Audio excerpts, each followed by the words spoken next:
Boy, oh boy, oh boy, oh boy, oh boy. Ooh, Stellantis is in trouble now. Oh Lord. Especially Sean Fain too. So I'm waiting some of you boys get up in here so I can look and see what you guys are gonna say. But I was pretty interesting with the election. Cause now, oh boy. Now it's time to see what Stellantis is going to do because they already had in their minds that they were going to try to screw over the UAW and try to move over some stuff to Mexico. But now the question is going to be, will they be able to move stuff over to Mexico, especially when they were trying to move the Ram trucks over to Mexico? Will that work? Will they be able to do so? Will Stellantis get hit with tariffs? Oh man, what's going on, guys? What's going on, Brian? Let's see. Part-time pros, Stellantis in trouble. Dodge, Jeep, Ram are looking up. They gambled so hard that Harris would take the throne and force EV mandates. Yep. And that UAW president Sean Fain, that idiot goes at the DNC and puts on his Trump is a scab shirt. And now this genius has to go and go have a phone call with Trump in order for him to stop Stellantis from stop Stellantis from sending more of the UAW jobs to Mexico. This is how dumb this dude is. So I'm going like, man, they should have like the UAW should have kept their mouth out of the election. Just basically just didn't endorse either candidate because like I said, I wouldn't have done it. That was like a little too risky. Why try to piss off either a 50% chance that one candidate is going to make it there or another candidate is not going to make it there, right? So Sean Fain should have checked his ego at the door, not put on that retarded Trump is a scab shirt, and then now after Trump gonna win the election, he gonna be crying at Trump like, "Oh my God, Stellantis keeps moving all our workers' jobs to Mexico. They're taking overflow trucks from the UAW and put them in Mexico." Right. So now this dude has got to go and go cry to Trump in order to stop this crap from happening. And oh yeah, what's going on? Oh yeah, they're in big trouble and their stock is going up. Oh yeah, Carlos. Yeah, their stock definitely gonna go up because everybody knows this EV nonsense is over. Like, it just depends on whether or not Carlos Tavares is actually smart enough to drop this EV nonsense. But we're gonna see whether or not that actually works or not. What's going on, Perry? Yeah, I've been on Twitter ever since last night. Oh my goodness. Like, I never thought that people are so emotionally compromised with the thought of Trump being the president. I'm like, give me a break. I'm like, you gotta be kidding me. Like, I never taken it that damn seriously because at the end of the day, there's a lot more personal things that you got to deal with. But crying about who's your damn president to the point where you're going on Twitter or X, whatever you want to call it, and you're going like, and you're just going all off the rails since yesterday. It's just so hilarious to me. But as soon as I saw that Trump was going to be the president, I immediately thought of the UAW because that UAW president, Sean Fain, he kept running his mouth about Trump the whole time. And now this dude got to go cry to Trump for him to stop the Stellantis from moving his workers' jobs to Mexico. Because I don't know if Sean Fain didn't notice this or not, that when Biden and Harris was president, ever since their historic strike where all these people, came in for a photo op for the historic strike, ever since everybody came in for the historic, the photo op, since then to now, thousands of UAW workers got either laid off, put on furlough. You got the crap with Stellantis trying to delay open up Belvedere and crap. So all this stuff happened under the same party this dude was trying to pom-pom for at the DNC. All this stuff happened underneath that party. But this dude's going to try to wear a Trump as a scab shirt to try to score some political points. Probably because he was already on the, I guess, Biden's little economic council, whatever. I'm going like, Why is a dude from the UAW on like the little economic council for like foreign trade or some crap? He has way bigger fish to fry, like making sure that his workers actually have jobs. That's what I would think is the UAW's president main thing that he needs to concentrate on. Not trying to score points, talking bad about Trump or go to DNC and stuff and all this other nonsense. I would think that was the actual thing that Sean Fain should have did. So now it's just like now the dude has to go cry to Trump in order to save his workers' jobs, because Trump be like, well, hey, I'm a scab. I can just let Stellantis do whatever the heck they want. They can just go and lay off more of your workers from the Sterling Heights Assembly Plant. They can move more production out of the country. Since I'm a scab, I ain't got to go do anything. That's what you wanted, right? So man. Whew, this is gonna be very interesting. I'm definitely gonna watch this crap, especially when he has to go and actually talk to Trump about tariffs. Because the thing is gonna be is that Stellantis already done made known that they're moving products out of the country. They're moving the next gen Durango to Canada. They're moving overflow trucks, apparently overflow only trucks, to Mexico. They done moved the Grand Cherokee production, instead of building over here and then shipping to the Middle East. They're gonna have Grand Cherokee being produced over in the Middle East for that region. What you got? What the Dodge Hornet? I can't even remember the name of it because nobody really cares about the Hornet. You got the Hornet being made over in Europe, getting imported back over here. So Trump could really mess up Stellantis' plans. He can really screw up Stellantis. Slap them with a nice little tariff, and then the UAW be in a nice spot. So it'd be funny to see whether or not Trump actually tweets about Sean Fain, him being a scab, having to go beg him to go put tariffs on Stellantis in order to keep Stellantis from shipping more UAW jobs out of the country, which happened under the current administration, which Fain don't want to acknowledge that point. So I'm just going to say that this is going to be very, very interesting. I think that with this going on, that Stellantis is going to have to Stellantis is going to have to move production back to the U.S., move stuff back to these plants like they were supposed to. Because Stellantis right now has really two underutilized plants in the U.S. They got the Warren truck plant that makes the one of the worst selling SUVs in America, the Grand Wagoneer and the Wagoneer. That I was looking at the list yesterday. It's like the third or fourth worst selling vehicle in America right now.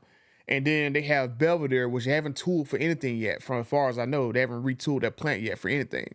So, and then what you got? What Mack truck that makes the Durango only. So that truck is having, that SUV is having not that great sales. So Stellantis has a lot of capacity in these plants to bring production back to the U.S. It just now is up to Sean Fain to go kiss Trump's butt to go get him to put tariffs on Stellantis in 6 months or 3 months, whatever, in order for them to go and push Stellantis to move these products back to the U.S. Because they've already, like I said, they've already moved products out of the country the last few years, and then, like I said, they already got products that's gonna be moving just from the last few weeks of announcements and stuff. So this is gonna be very, very, very interesting. What's gonna happen between Stellantis and the UAW, because that's part of the reason why I seen the UAW go on this crazy push the last several months, trying to move to more plants down in the South, because they knew that Stellantis was basically trying to wiggle out of keeping those guys employed up in the northern plants, because they pissed Stellantis off trying to embarrass them in public. So, and especially that whole crap can Carlos crap that happened a few weeks ago. So it's kind of hard in my mind to see what the UAW was thinking about, right? You can't really go and launch this little campaign against your boss, piss them off, and then think that once you win your contract, that your boss is not going to try to make your life a living heck.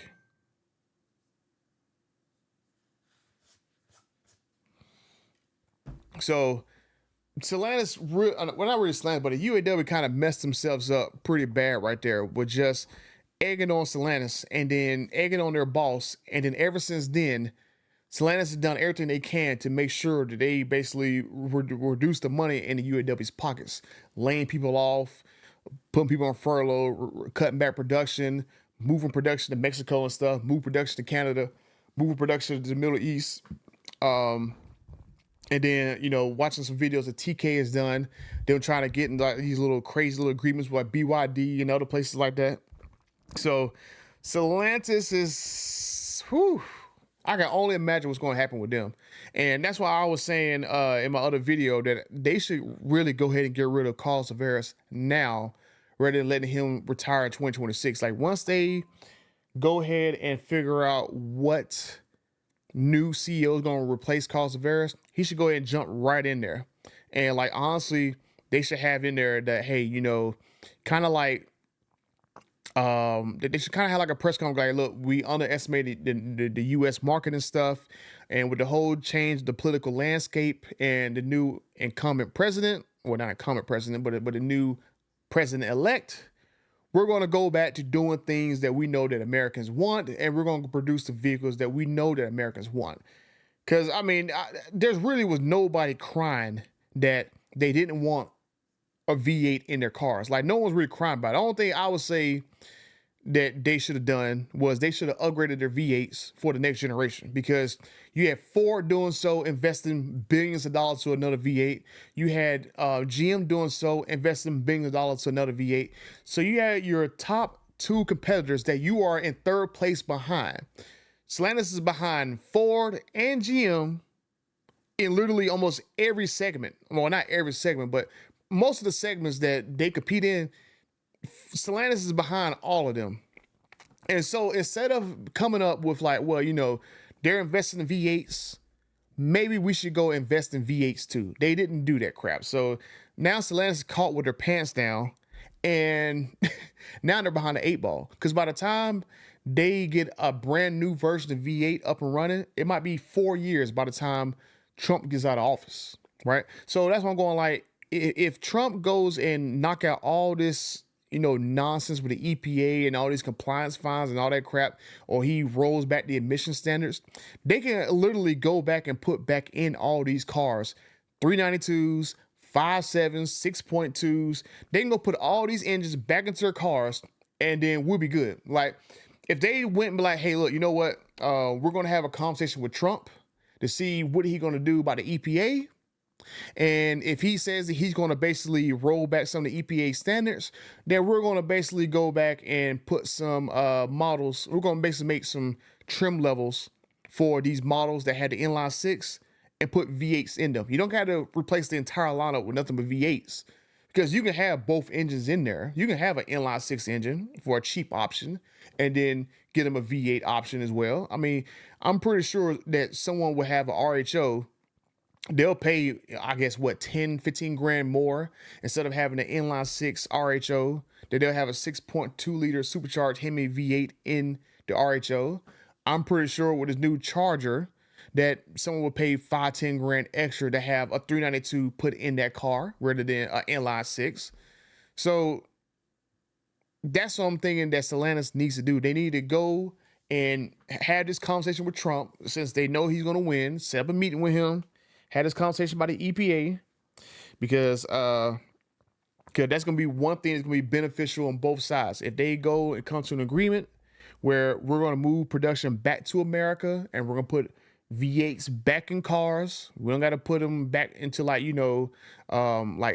every single engine has to be V8, but as long as they offer enough V8 options for people to pick from and choose from, and promise to bring back jobs back to the U.S., open up Belvedere again sooner than expected, I think this could work. I think this could be a very good thing for both Trump, Stellantis, and the UAW.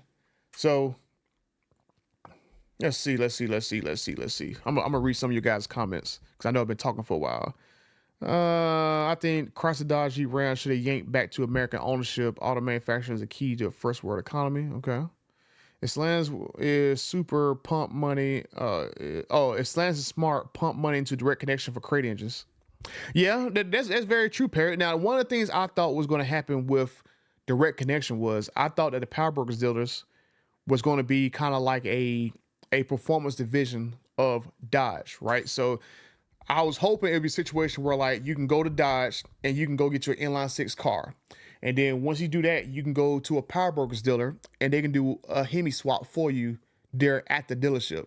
So that way, maybe Dodge can get around the emissions mandate and stuff because they're doing an engine swap. As long as the crate engine just passes emissions, it shouldn't necessarily follow the same standard since the car was sold with a different engine in there, right? So she better pay for a Hemi upgrade, and then Stellantis can go buy back the inline six, or you can go sell the inline six or whatever. But I was hoping that you can go to a power brokers dealer and go do an engine swap right there that's factory approved, has a factory warranty, and boom, there you go. Like that's what I was hoping what Stellantis was trying to do with power brokers in the first place. Because right now, what is the whole entire point of a power broker, period? There is literally no point at all, period, to a power broker dealer. There is literally no point. Like, what what can you do at a power broker dealer right now that is so special and above and beyond what you can do at any other dealership, right?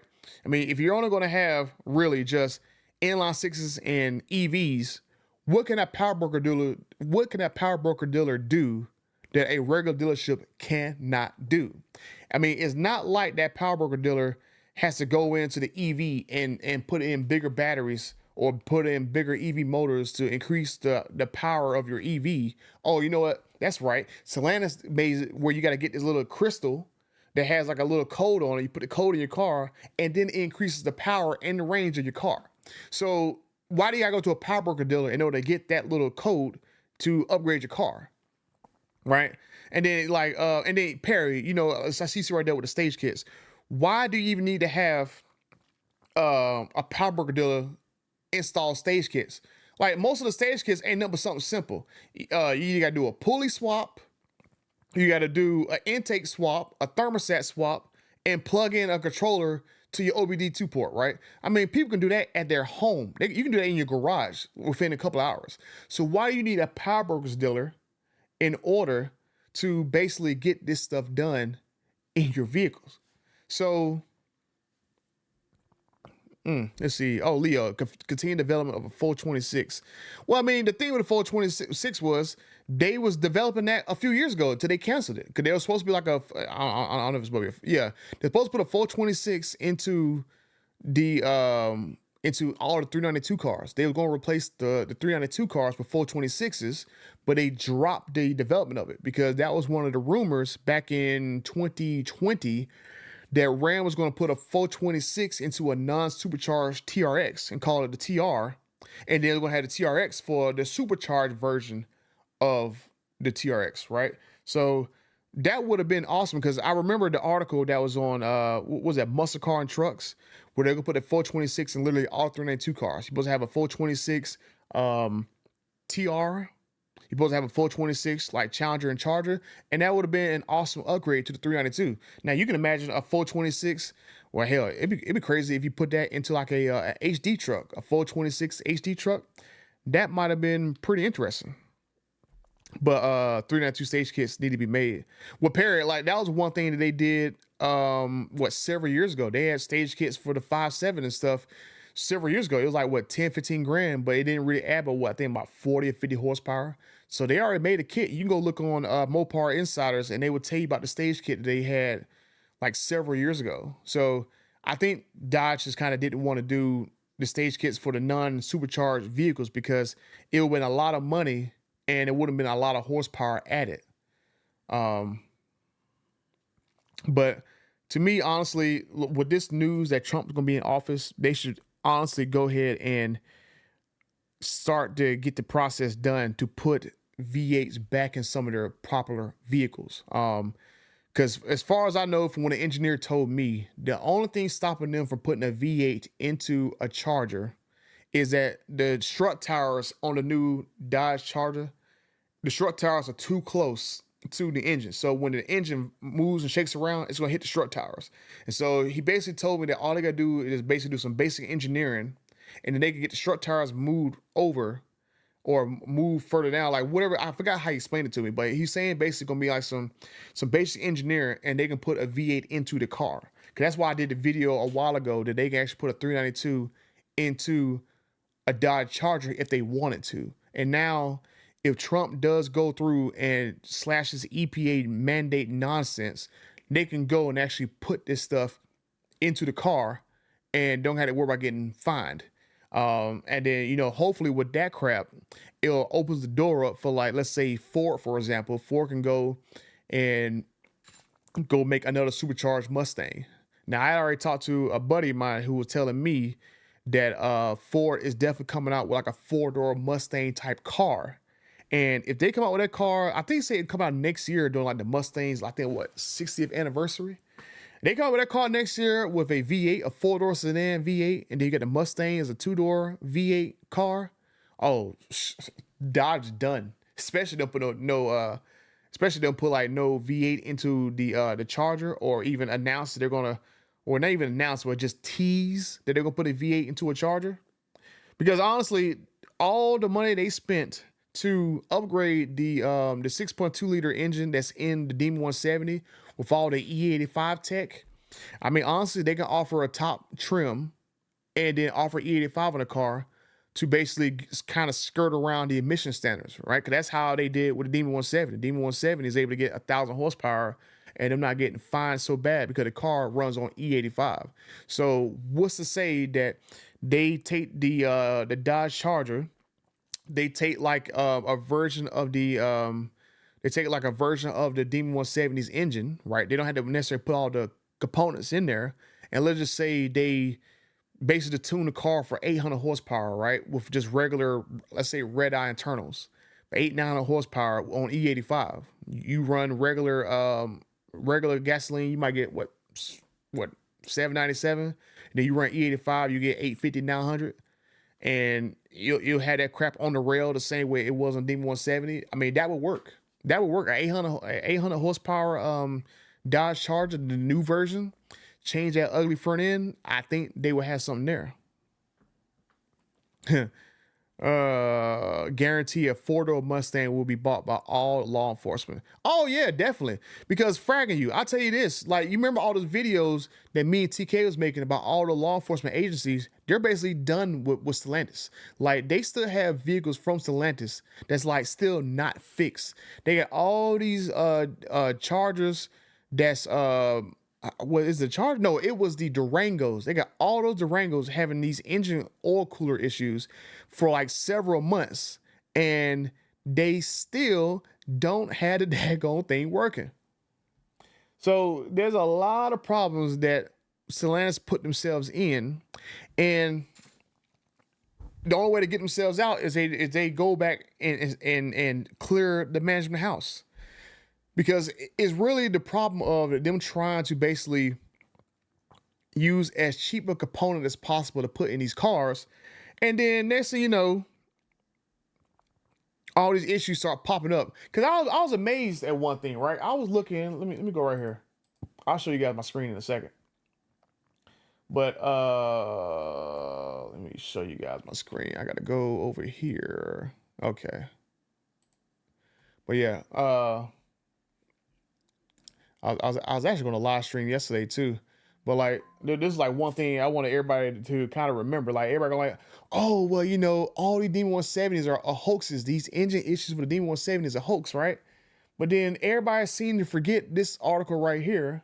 The Dodge CEO says engine failures are a reason for the delay of the special last call model. 7 engine failures have prompted Dodge to push back its reveal date, and this was the Demon 170. So that's why Dodge had to push back the Demon 170 from getting revealed at SEMA, because they were blowing engines. And now people think that is a hoax, that Dodge was blowing engines. So it's like, it's pretty freaking hilarious how much just seem to forget this is like ancient history, right? And this right here was October 31st, but that's something I'm gonna talk about in another video about the Demon 170. But let's go over here to, like, I didn't even know that Mopar insiders had this tab called recalls on their website. And you go look through here, right? You can go look through here and see all these recalls that Stellantis has on all these vehicles. Look, and look, just what 4 days ago, 2025 Ram 1500 recall. They are recalling 33,000 units of the Ram 1500, the 2025 models. Let's see, October 20th, Stellantis issues warning for Mopar trailer tow mirrors. Let's see, October 17th, recall 2020 to 2023 Ram 1500 Classic trailer tow mirror issue.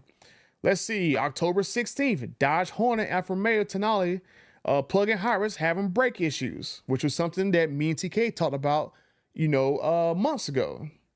Let's see. The NHTSA conducts a probe on the airbag failures in some of these vehicles. Let's see. October 9th, 2023 to 2024 Ram 1500 turn signal malfunction, 163,000 units. Like, it just keeps going on and on. Stellantis recalls 15,000 Fiat Spiders for airbag software issue. Let's see. October 1st, Stellantis recalls 154,000 Jeep 4xe plug-in models over fire risk. Let's see. September 30th, Brazilian Jeep Compass 4xe is being recalled for a battery cable issue. Battery cables. That's crazy. That's crazy. Let's see. September 29th, recall. 2024 Ram Rampage in Brazil is being recalled for a semi-axle defect. I mean, hell, like I said, we still in September. Let's see. September 28th, 2024 Maserati Gran Turismo and the Gran Cabrio has a BCM issue. They recall them 500 units of that. Let's see, another recall. September 25th, 2018 to 2024 Jeep Wrangler over wiring issue. It's crazy. September 12th, Stellantis recalls 32,000 Jeep Wranglers and Gladiators over IPC failure. Oh, let's keep going again. September 8th, Stellantis recalls 1.2 million Ram 1500s for ESC system fault. Now, that's something I made a video about that was affecting the Wagoneers and the Grand Wagoneers. That the UAW complained to Stellantis that it was moving over to their plant. Oh, let's see. July 19th. And so now we're getting back to the summertime. Stellantis recalls 24,000 Chrysler Pacific hybrids for a fire risk. And this is actually the second time they actually recalled the same vehicle, because the first time they tried to fix it, it didn't work. Let's see, July 14th, Alfa Romeo recalls 9,000 Giulia and Stelvio models for incorrect tire labels. Let's see, July 13th, Stellantis recalls 332,000 Italian-built vehicles for a seat belt sensor. So, I mean, I can go on and on. Like, I can keep going. Like, July, June, like this is just like I'm going to what page 3 and we're just in June. Hell,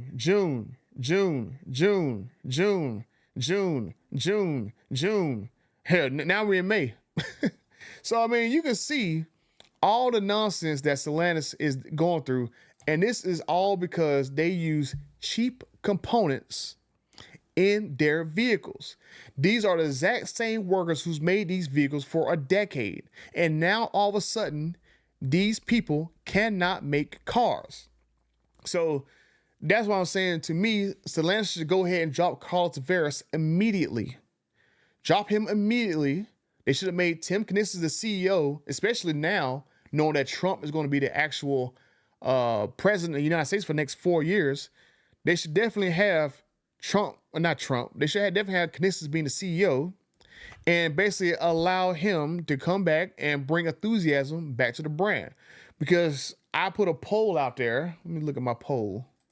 I did put a poll out there that a few days ago asking you guys, which Stellantis brand do you like the most?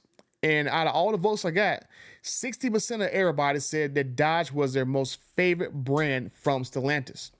So if you got that many people who likes Dodge over all the other brands, and Tim Knisis was the CEO over the brand's height, it makes enough sense for Tim Knisis to be the CEO of Stellantis and for him to come out and say, look, we're going to make this brand fun again. We're going to go back in. We're going to restore the quality back of these plants. We're going to go and we're going to restore some V8s in some of these vehicles. And now and we're going to go and go and start to bring some of the older engines back into it if we can get Trump to agree to basically relax some of this EPA nonsense, which kind of jumped into our profit margins. Oh, what's going on, TK? I can hear Carlos cussing in Portuguese. They just cut 1,100 jobs at Toledo. Oh, okay, yeah, for a Wrangler and a Gladiator. Now another 940 are reporting getting cut at Shap. Oh yeah, because that was one thing I want to make a video on, talking to some of my friends at Shap. I mean, I already know Stellantis' playbook with Shap. Stellantis' playbook with Shap is very, very easy to figure out what's going to happen with Shap. They're basically going to use the claim that they're going to do overflow.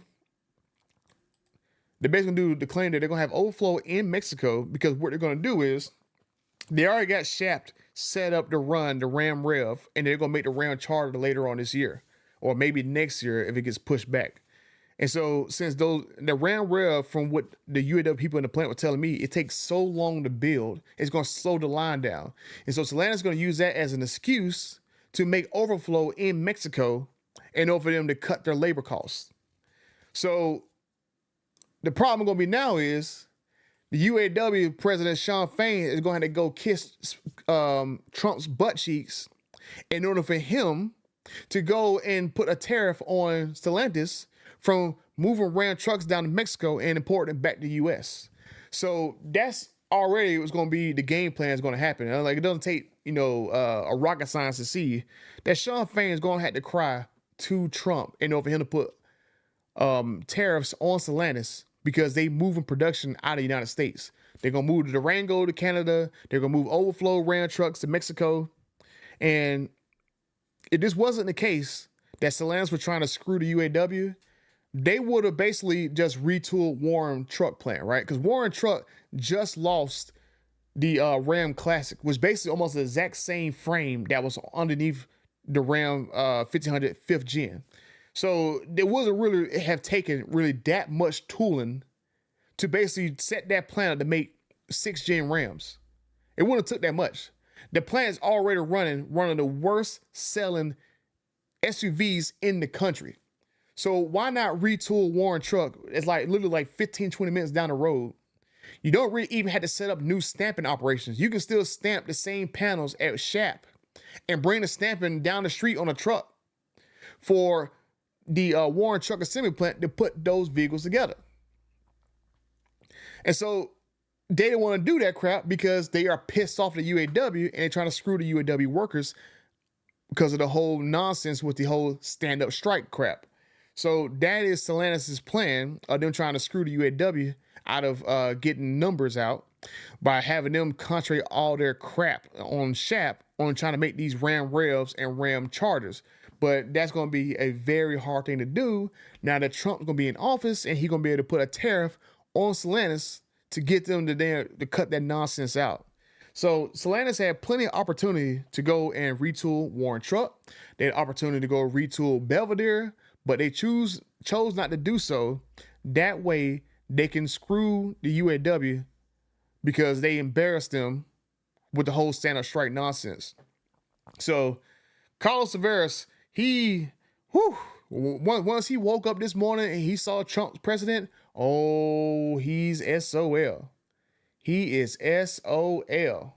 So I'm just going to say that it's going to be so lovely seeing these news articles over the next few weeks that Sean Fain's going to have to either, he's going to have these calls to Trump, and then he's going to get kicked off that little economic little council that he's on, because he damn sure ain't going to be on Trump's economic council. I tell you that crap.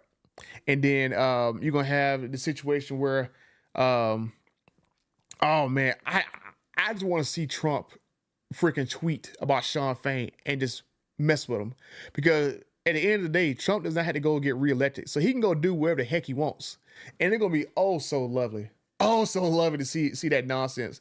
But then you're gonna see that freaking a lot of these UAW workers, they're gonna be like, well, hell, Trump delivered, because all these workers got fired from the stand-up strike to now under Biden and Harris.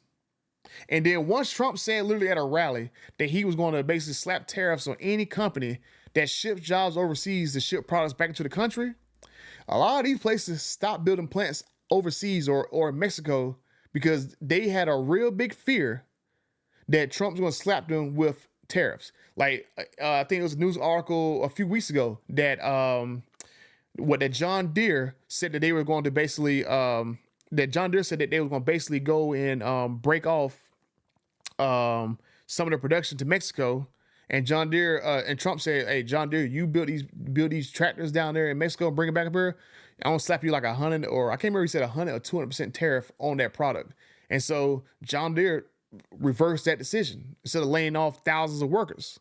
And so there was like another EV plant. I know you were talking about TK of they was building these plants down in Mexico and then they stopped.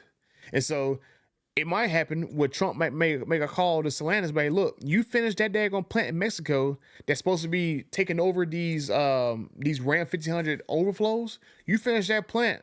I'm going to tariff your trucks, your Ram 1500 trucks.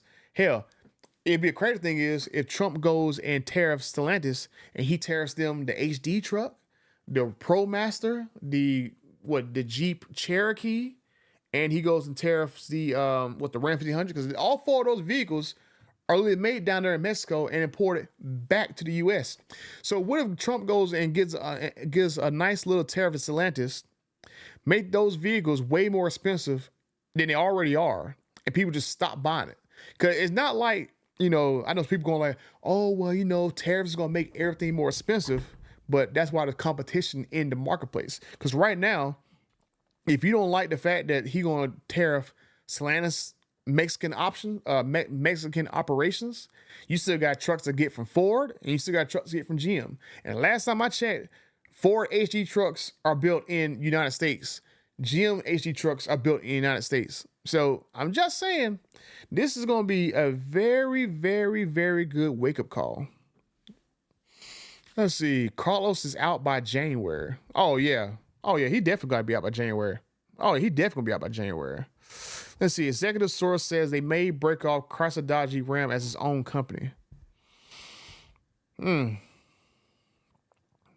Break off Chrysler Dodge Ram as its own. I mean, hell, all they do is sell all those other daggone brands. I mean, all they do is either get rid of them or either don't sell them in the U.S. Like nobody really buys Maserati around here. No one really buys Alfa Romeo here. No one really buys Fiat here. So I'm going like, they should just pull those companies out of the U.S. market and be done with it. Like no one buys that crap here.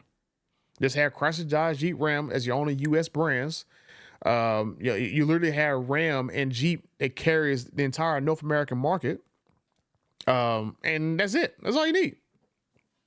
Shoot. I just hope that they'll basically that'd be awesome if they go through and it'd be awesome if like with this whole thing going on with Trump that Stellantis goes through and now makes a Viper. Whoo, man.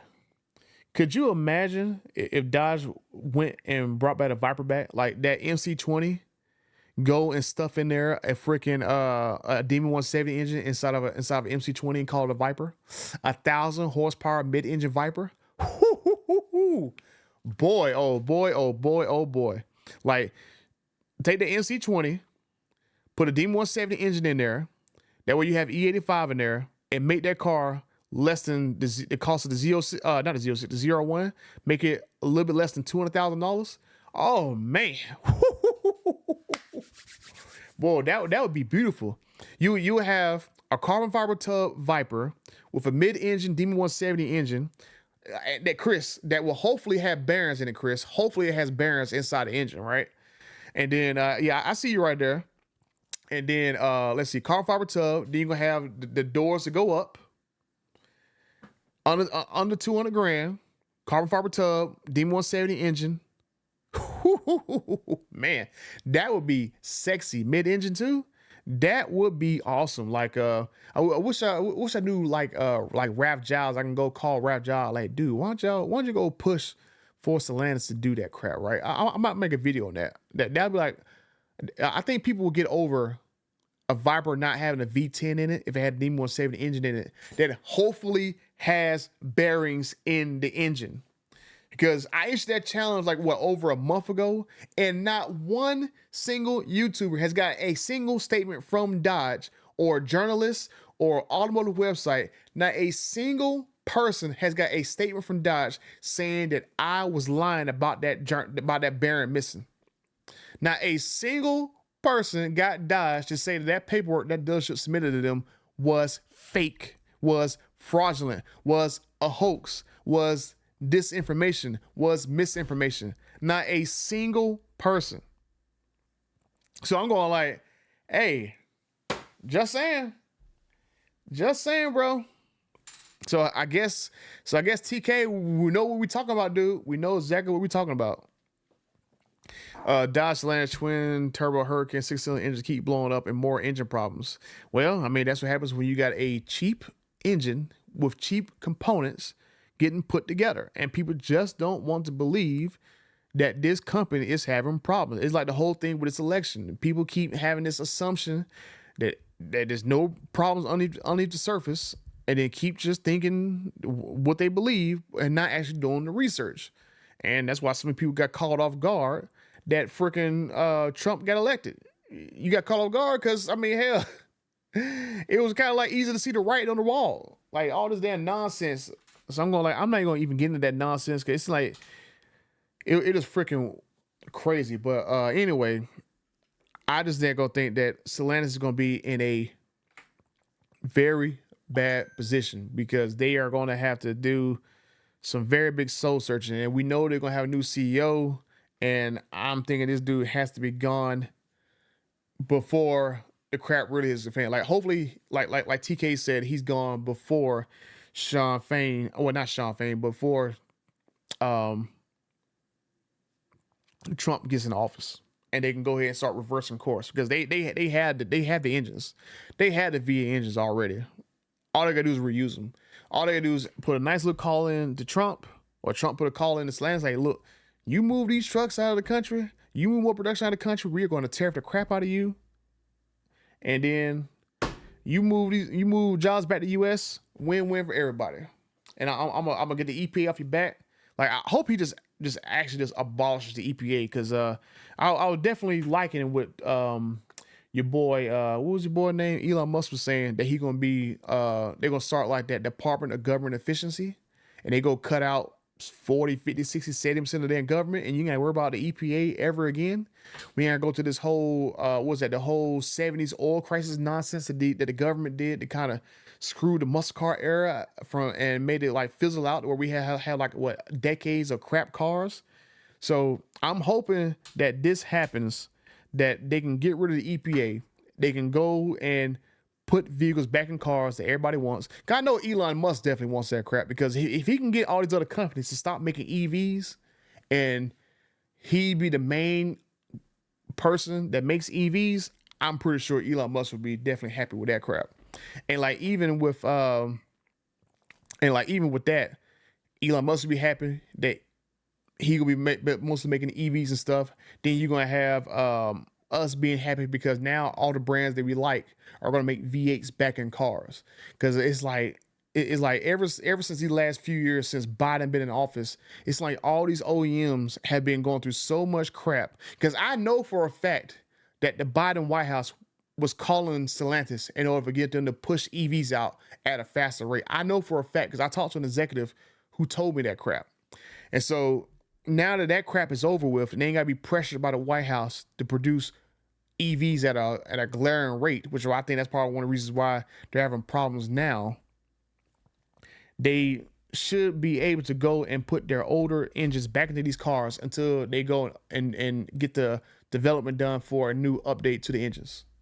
Right? So, technically they already updated the D170 engine that has a bunch of new technology in there, but they should definitely go back to the drawing board because I've said in other videos, I wish they would go and take like a 5.7, redesign the 5.7 from the ground up, and go and get an option for the 5.7 to hopefully have 500 horsepower out of a 5.7, because Ford can do it out of a 5 liter. The geniuses at Stellantis should be able to get 500 horsepower out of a 5.7 liter V8. So take the 5.7, redesign it, put all kind of new technology in there, direct injection, whatever. Have one version make 500 horsepower, naturally aspirated. Have another version have, let's say, 700 horsepower with like a turbo or two on there. And then have another version of it have like a hybrid system on there that take it up to like maybe 900 to 1,000 horsepower and be done with it. 3 engine options that could touch really all your brands. So that's what I'm hoping that Stellantis would do. Because, I mean, it really doesn't make sense to have all the different engine sizes, right? Ford literally has one V8 engine size, a 5 liter. They got one version in the regular Mustang. They got another variant of it in the Dark Horse. They got one variant in it in the regular F-150s, and they got another variant of it with a supercharger in the Raptor R.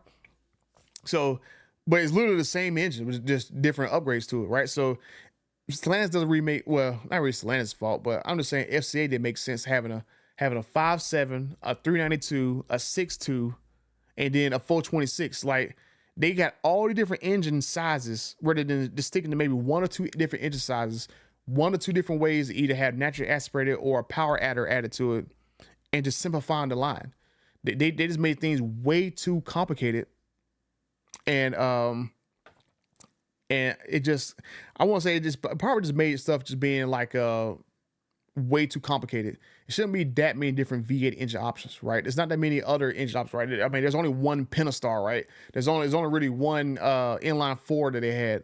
So they should only have different either 1 or 2s, 1 or 2 V8s, and both those 2 V8s might have like a turbocharged option there, right?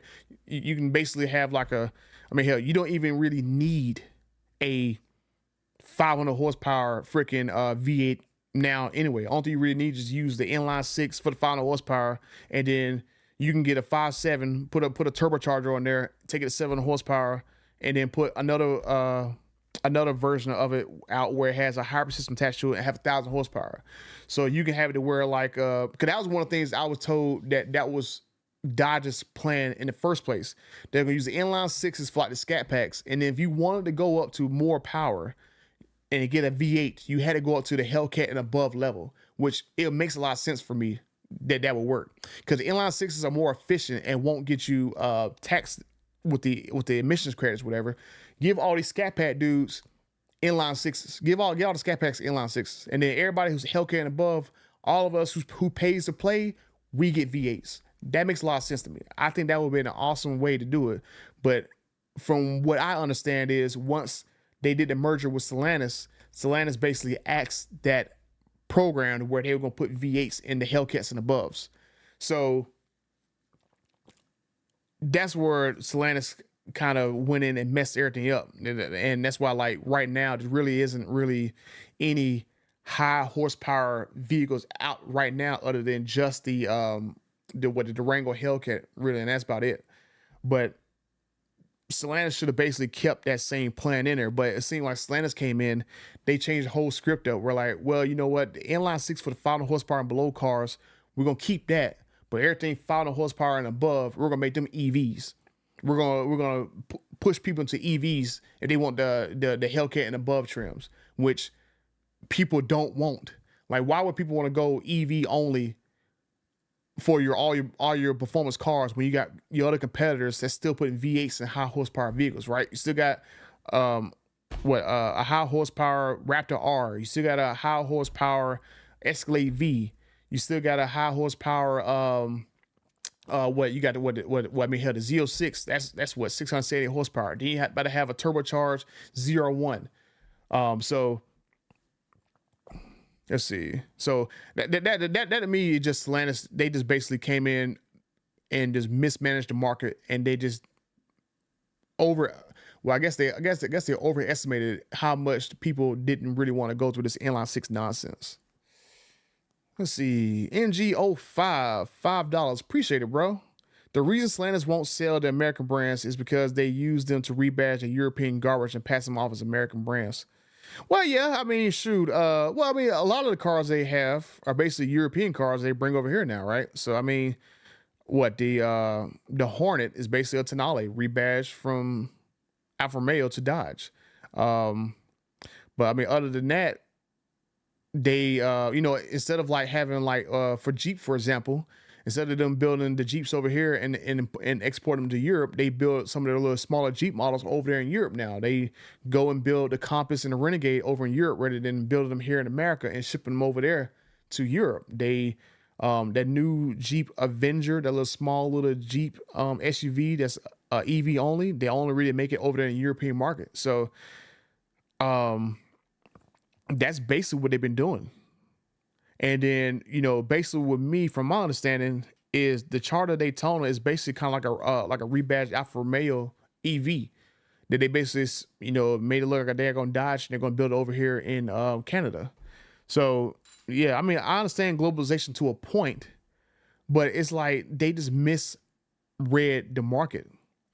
Oh, okay, because nobody in the U.S. wants to buy a Lancia, so they rebadge the Lancia as a Jeep in order to sell it. Yeah, yeah. I mean, I get that, but I mean that's why the problem is they shouldn't even bring that back over here to America in the first place. I mean, there's going to be stuff in Europe that they are going to buy, and we're not going to buy. That's something that they don't understand about the U.S. market. I mean, we already know. I mean, hell, look in U.S. market. Everyone wants big SUVs, trucks, or fast cars. Like you literally have what the Japanese, Chinese, and the Koreans, they make all those mid-sized cars. So what's the point even competing with them, right? They like all those mid-sized cars and stuff. They had them suckers on lock. So just make trucks, SUVs, and fast muscle cars. I mean, that's literally a U.S. market right there, right? I mean. That's all they got to do. Those guys aren't even going to even try to jump into the pickup truck and the big SUV market because we have that on lock. I mean, hell, like even the closest thing they got what the Tundra, and even the Tundra doesn't even crack the top three. Like Ram has number 3 on the on lock. All-wheel drive V8 wagon, and that is what I want. Yeah, I mean, shoot, they never got rid of the Magnum. I mean, hell, like honestly, they could have sold the Magnum. I wonder how the Magnum would have done in Europe and stuff. Go more slow.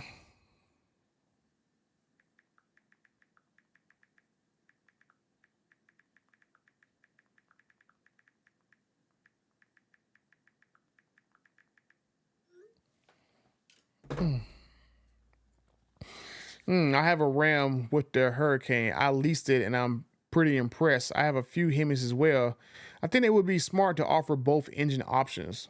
Well, Mike, I mean, yeah, honestly, that's what they should do. I mean, that's what they did. That's what they've always done, right? They had a V8 option and a Pentastar option for to meet both markets. I mean, hell, just what a year ago, you had a Pentastar, you had a V8 option 5.7, and you had a 6.2 liter supercharged Hemi V8. You had 3 options, and now it's going to be either Pentastar or inline 6, and that's it. So, so I mean, like the problem I have with the inline 6 engine is that it is a good engine to complement your lineup, but not a good engine to replace your popular stuff out of your lineup. Right.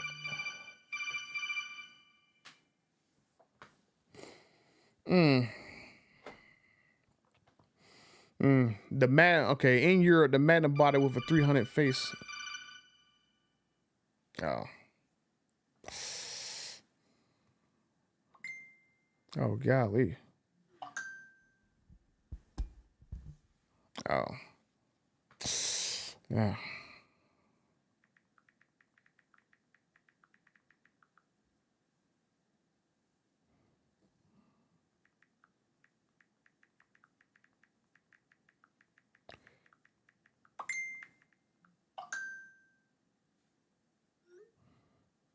What the fudge? Okay. Oh, let me oh, let me mute her. While she keep texting me back. Oh man, this Trump stuff is just so funny. It is so many people having meltdowns. Oh, bring back a real Ram Charger SUV.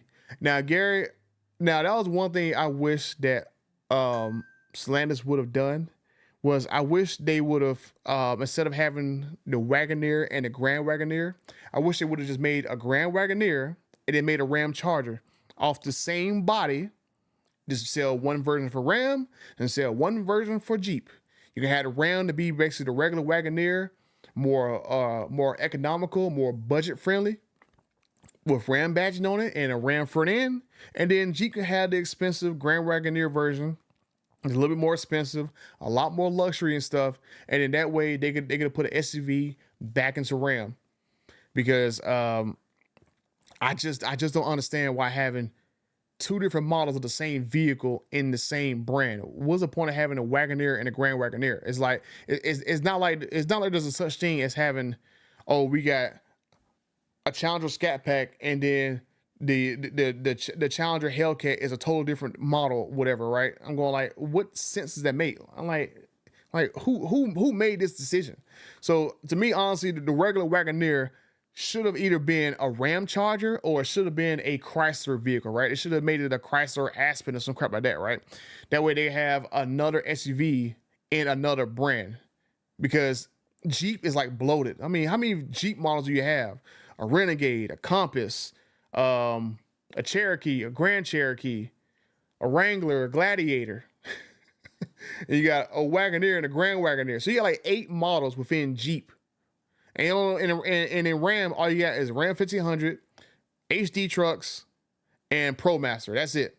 Then you got Chrysler, got really 2 models, Pacifica, 300, done. Like they could have easily made the regular Wagoneer into a Ram Charger and bam, have an SUV within Ram. Like I think that would have been great. Like especially if you took like a Ram Charger and had like a lift kit in that bad boy, and you can definitely make it into like a nice off-roady SUV that's big, because you're not really gonna take and do like a lift kit on a Grand Wagoneer, because the thing is too expensive, too much luxury. But if you bare bones it down, someone can go and actually make an off-road like overlanding type vehicle out of a Ram Charger full-size SUV that's built for the Ram brand, that make like a real record. So that's another thing that I think that Stellantis kind of missed out on, and actually making an actual Ram Charger. Like especially the sucker started around like 66, 60, 70 grand, whatever. I think that would have been a great option for Stellantis to do. Let's see. Should have offered a small block V8 with a hybrid or a plug-in hybrid. Well, David, that's what I'm saying. Like they should definitely take like I've been saying this for a long time. Like take a 5.7, redesign it. You got have it naturally aspirated. Have a second version with a turbocharger on there. Have a third version with a turbocharger and a hybrid system on there. Boom, done. That's it. Because they already have the technology for turbos, because they just made this inline 6 engine. They got the technology from that, the direct injection, the running at higher cylinder pressures, the coating they put in the cylinder and stuff. They already had the technology from the 4xe system. So they already have the technology in place. They just haven't put them together. So I'm just going like, this is a lot of bad missed opportunity on the behalf of Stellantis, and this is something they could have figured out 4 or 5 years ago. So yeah, so like yes, Sir Icy, I'm saying that they should have basically took the regular Wagoneer, basically made it kind of like a Chevy Suburban. Is basically, because a Suburban ain't nothing but like a bare bones Escalade or like Yukon or Denali. That's all a Suburban is, right? They could have taken a Wagoneer, bare bones it, make it more like off-roady, because you can't really just off-roady a Grand Wagoneer. Got so much luxury in the daggone thing. But basically like give it the same interior as like the Ram pickup trucks, get it basically the same exact body, whatever, right? And give it that crap, give it a third row, and then basically make it to where like you can have like a Suburban. What's that the off-road version? The ZL, what is that, the ZL1, whatever they call it for the off-road version, like the Suburban and Tahoe. I know Z something. I know the fast version is like the RSTs, whatever, but I forgot what the off-road specific version of the Chevy off-road version of the SUVs, whatever. It's like a Z. We're gonna look it up real quick. I know it's a Z something. Chevy.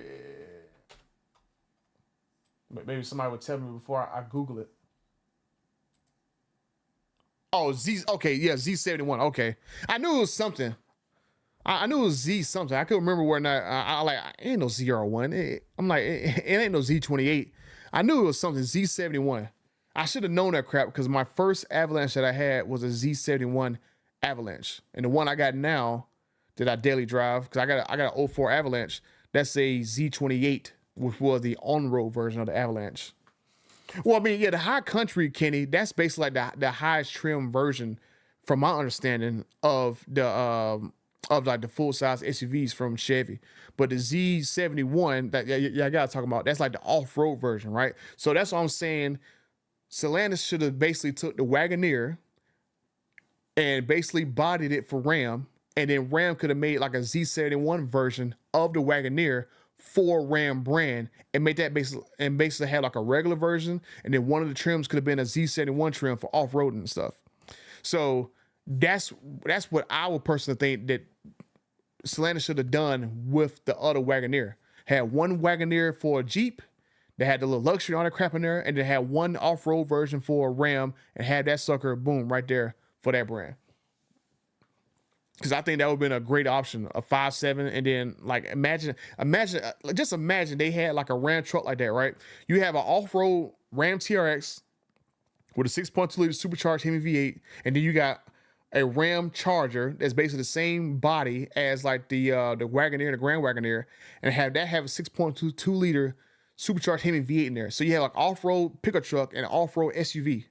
Like, could you imagine how that crap would have been? Like, you can just literally use the same suspension from the TRX and basically put like a SUV body on top of the TRX suspension and the TRX frame. Because the TRX frame is literally the exact same frame that you're going to find underneath the Wagoneer. It just really is the only difference is, from my understanding, it's just that the Wagoneers have independent rear suspension, and then the TRX is going to have like a live axle in the rear. So what if you just make like a SUV Wagoneer body, have it a Ram Charger, throw it on a TRX frame, and you basically have all the TRX suspension, the all-wheel drive system, and the 6.2 liter supercharged Hemi V8? Man, you know how awesome that would be? Woo-hoo! Like, they really missed out on that. Like that particular trim would crap on any SUV that Chevy would have, especially the off-road versions, right? An off-road SUV with the TRX suspension on there, man, like hell, you can even keep with the same wheels. like that'd be awesome. Bead locks, all that crap.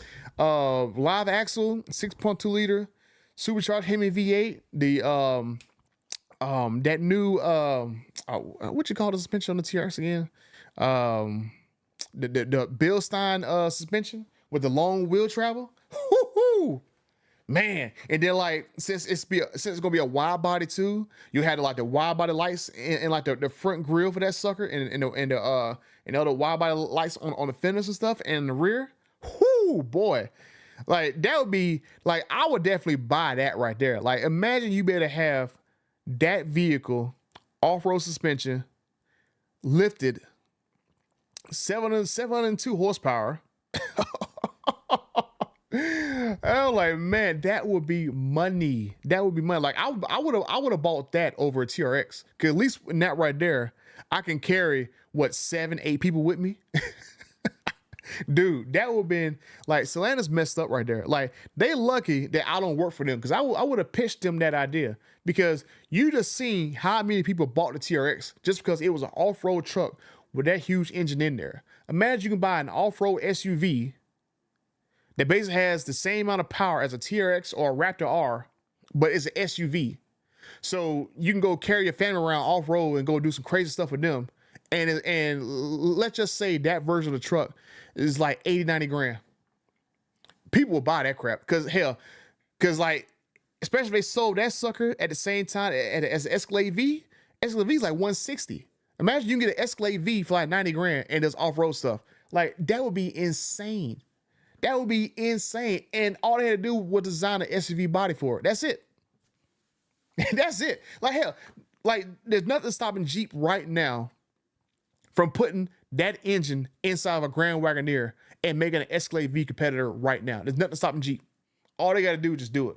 because SUVs already go off a different emission standard than passenger cars. So they're not gonna get as fined as bad if they actually go do that crap. Like, I mean, hell, like that might just make the Wagoneer or the Grand Wagoneer, I wouldn't say necessarily a bestseller, but that definitely boost sales in it. Yeah, Garrett. Raptor who? And like even breakfast rally. Like I'm not even talking about even a Wagoneer with a Rebel suspension. Put the TRX suspension on there, right? The high suspension travel, like that right there. Cause that suspension, the TRX is awesome. Like I loved mine. Like that was just so awesome. How many different settings you can do, right? You can go have you a Baja setting. You can go have you a towing setting. You can go have you a street setting and stuff. Like have you a Ram, like that's the Ram Charger that they should have did. Like that would have been money. 90, like hell, if it was on under 100 grand and had more horsepower than the daggone Escalade V, shoot. Cadillac could be done. Like Cadillac could even sell an Escalade V because you undersell them. You would easily undersell them. It's like $60,000 cheaper.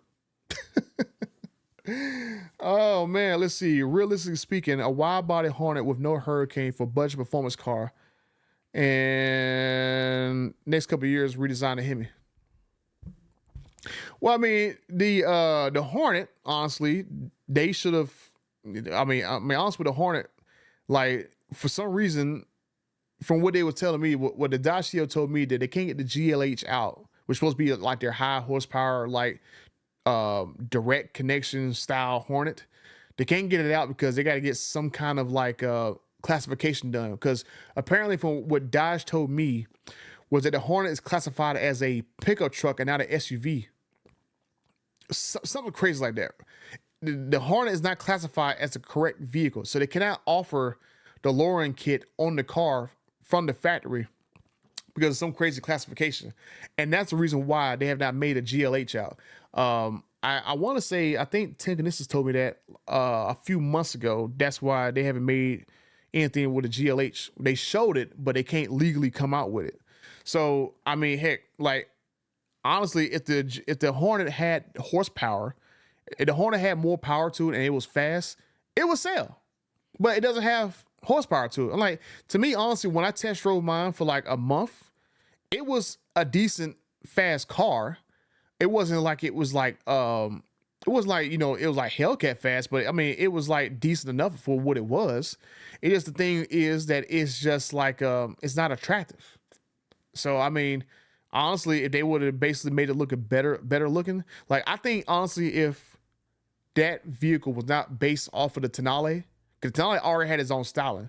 If Dodge was able to change the actual body up to something totally different, I think the Hornet would have been a better seller than what it is now. Because, you know, what the Challenger and Charger is basically like a vehicle on the same platform, right? But the Challenger and Charger look totally different. But you can't say the same thing for like the Hornet and the Tonale. They're basically the exact same vehicle. And Stellantis basically made them keep the Tonale's body, but just change how the grill looks up and just change the emblems up, and it's basically the exact same vehicle, right? So it's like, it's not really the same thing. So I think if Dodge wasn't constrained to having a Hornet look exactly like the Tonale, I think they could have designed the Hornet to look better, and it could have been a better seller, especially if they was able to get the GLH version out. Because GLH is supposed to be like a how much horsepower the GLH supposed to have? Let me go look real quick.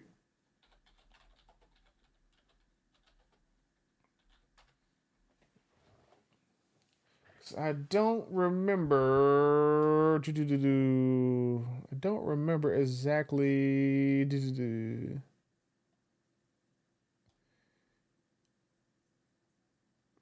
I don't think they said exactly how much power it would have been. I think he just gave a hint. I think he said it would be twice the power of the old GLH.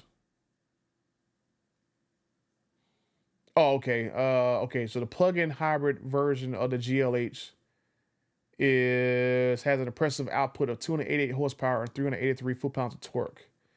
But that was the okay. But the internal combustion only version make 268 horsepower and 295 foot-pounds of torque. Like honestly, if they would have made a 300 horsepower GLH Hornet that would design a little bit differently, I think it would have sold. I think the Hornet main problem is that it just is definitely based on the Tonale, which is an ugly body style. Because even Tonale, I don't even see it even being a vehicle that, you know, they even sells that well anyway. Oh, plus plus they marketed it wrong. Yeah, that's too.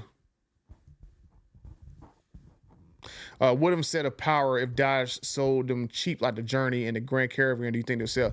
Like honestly, Dodge shouldn't even. To me personally, I don't think Dodge should even offer the Hornet. I think they should have offered the Journey that they offer in Mexico. Let me show you. Let me show you the Mexican Hornet. Not Hornet. The Mexican Journey.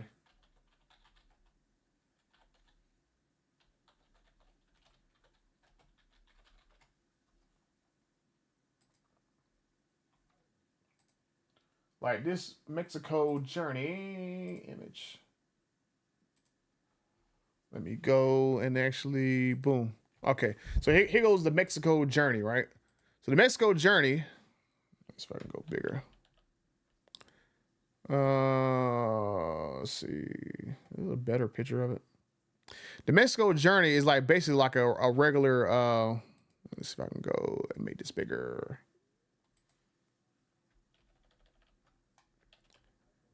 I mean, that right there is not exactly ugly, right? But my main thing is, let me get my face out of here. Let me go. There we go. Let me get my face out of here. But yeah, the Mexican Journey is not ugly, right? It is the main thing is all Dodge had to do was just change his grill up a little bit to make it look better. And that could have been a way better selling SUV to bring back to the US market compared to the actual Hornet. Because the problem with the Hornet is it's too small. Like you can go fit in there if you want to do some round town type stuff. But other than that, you're not really gonna take a road trip in a Hornet because it's just too small. You can't really carry stuff with you. This right here would have made more sense to basically be underneath the Durango. You basically have a new updated SUV. It looks pretty good. Just change up the grill a little bit because it's a little ugly in the grill area. Just change up a little bit, and boom, you've been good. You've been good. So was there any more like even the interior is solid. Look at the interior. The interior is not that bad. It is a regular, basic, clean interior. So I can say I think this right here would have been a perfect option for Dodge to basically just have the Durango and have this right now. I haven't really looked up the side difference between a Durango and this Mexico Journey, but if they were close in size, you can just discontinue the Durango, and instead of having like the Wagoneer, right? You can just took the Wagoneer and made it and rebadged it as a Durango. Moved the Durango up to a full-size SUV, and this right here could have been a mid-size SUV. So like I said, this is not an ugly vehicle. This is a pretty decent looking SUV that Dodge could have ran with. But the problem with the Hornet is it is too small. It's way too small. Kind of like that. And I drove a Hornet around for weeks. Like it's definitely a tiny vehicle. Like you can easily touch all your doors and stuff because it is not that big. But you know, like I said, that's just me. That's what I'm saying. I think that they just did not think ahead about the market. So as I'm saying, this right here, just the Hornet to me wasn't something they should have did. They should not have done the Hornet. I think that would have been a better option to bring the Journey out from Mexico, and then they would have had a mid-size SUV, and I think it would have sold pretty decently. Definitely should have made them Jeeps. Definitely would have made a better design. I like turn into the Commonses or Cherokees, look like a Toyota or a Honda. But yeah, I mean, you know, they could have probably did a couple little redesigns to make that Journey that I showed you guys a little bit better looking. But I think it would have been a way better option than the Hornet. I mean, like I was saying, the Hornet to me, I don't think it's very attractive. It's a decent vehicle. It has decent tech in there. But it is not really a very good looking vehicle. Like I said, I think if the Hornet was kind of based off how the old Dart looked like, if it based like a redesigned version of the Dart but SUV, I think that would have worked better. Let's see. Since the Mexican Journey is a rebadged Chinese car, do you think after whatever provisions to get around Trump's policy would still make it worth it? But Will, the main thing is, yeah, the Mexican Journey is a rebadged Chinese car, but they could have went back to Belvedere and reset up Belvedere to make that SUV, right? And so, like, the one of the main things is, if you go look what Ford does, right? What Ford does with the Ford Ranger and the Ford Bronco, both of those vehicles are made on the same plant, on the same line, right? So they could have easily designed a mid-size SUV for Dodge, and then on the same line use the same chassis to design them a mid-size pickup truck for Ram, and put those two vehicles at Belvedere. And that would have made a lot of sense, because that's the exact same thing Ford does with the Ranger and the Bronco. The Ranger and the Bronco are literally the exact same chassis, made in the exact same plant. And for right now, for what we know with Belvedere, they're going to basically make an electric mid-size pickup truck for Ram. And I think, honestly, it would make more sense to make a mid-size SUV for Dodge and a mid-size pickup truck that built on the same platform, the same chassis, and put that in Belvedere. Because those mid-sized vehicles are going to be higher sellers, because mid-sized vehicles sell a lot. So they would have bid that crap. They would have set themselves up nicely, and don't even have the Hornet. Period. Just let the Tonales just sell in Europe and be done with it. Don't even have the Hornet here. Like, honestly, by next year, I think they should just discontinue the Hornet, because there's nothing they can do, to me, is going to make people buy the Hornet like that. Because unless they just seriously, underprice the Hornet and lose money, they're not going to overtake Mazda in that small SUV market. They're not really going to overtake Kia in that small SUV market. They try to jump into a competitive market that was already oversaturated with plenty of small crossover and SUV options. There's a lot of options in that market. I mean, like, hell, like, even somebody can cross shop a Model Y for right around the same price as a Hornet if they wanted an all-electric crossover SUV. So, and that was like the same thing. I'm going, like, doesn't really make any sense to me, because one of the things that Tim Ganissa said in an old podcast, right? He said that the reason why Dodge did not make a mid-size performance car the same size as the Mustang and the Camaro was because they didn't want to basically go and compete in a market where the Mustang and the Camaro exist. So that's why they kept the Challenger and the Charger bigger than those cars, so they won't be direct competitors. But at the same time, they're going to go make the freaking Hornet that competes in a market that's saturated by literally almost every other brand. Literally every other brand has a mid-size SUV. Ford has one. GM has one. Kia has one. Hyundai has one. Toyota has one. Like, literally every brand has a mid-size SUV. Not even mid-size SUV, a small SUV, right? They try to go into a market with all these small SUVs with the Hornet, made it more expensive than some of the other cars, because they thought Dodge customers would appreciate the car being more expensive, with a little bit more power than those other cars. But people who buy small SUVs, they're not really buying them for performance. They're buying them to get their families around, right? They're getting a cheap SUV option to move their families around. Soccer practice, baseball practice, something like that. You get a bunch of moms who buying these vehicles. You're not getting dudes buying small SUVs. Most dudes going to either buy a decent sedan, a pickup truck, SUV, or a luxury car. And that's what most dudes are going to buy. What dudes go out and go cross shop? Oh, I want a Mazda CRX. Oh, I want to go buy like a oh man, what's that little small SUV from Ford? The Ford Escape. I'm gonna go buy a what was that? Is a Chevy Bolt an SUV or a car? But I mean, there's a lot of vehicles that guys aren't going to be flocking to. And the main customer for Dodge to me is like dudes. So I'm like, it wasn't even a point of even bringing out the Hornet. It just made more sense to basically make them a mid-size SUV, had that mid-size SUV, also underpin a mid-size pickup truck for Ram, kill two birds with one stone, put it in Belvedere, there you go, you're good. Like, and save yourself an embarrassment. Let's see. The Dodge Attitude is a Civic-like sedan that could have worked here. Yeah, exactly. And they put the Dodge Attitude in Mexico. They could have brought it here, right? I mean, hell, they already brought the Dart here. I mean, honestly, they could have redesigned the Dart and bring it back out here. Let's see. It's okay to be in a market, but to put all your eggs in that market is the problem. Well, I mean, and the other problem is Dodge has an aging lineup. So to introduce a vehicle that's in a saturated market that's cost more than everybody else did not make sense.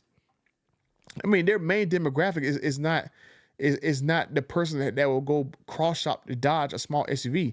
Like even having SUVs in Dodge don't even make sense, honestly, right? Because I mean, if you want an SUV on the same lot, you can just buy a Jeep. Like, what was the point of even having a Hornet?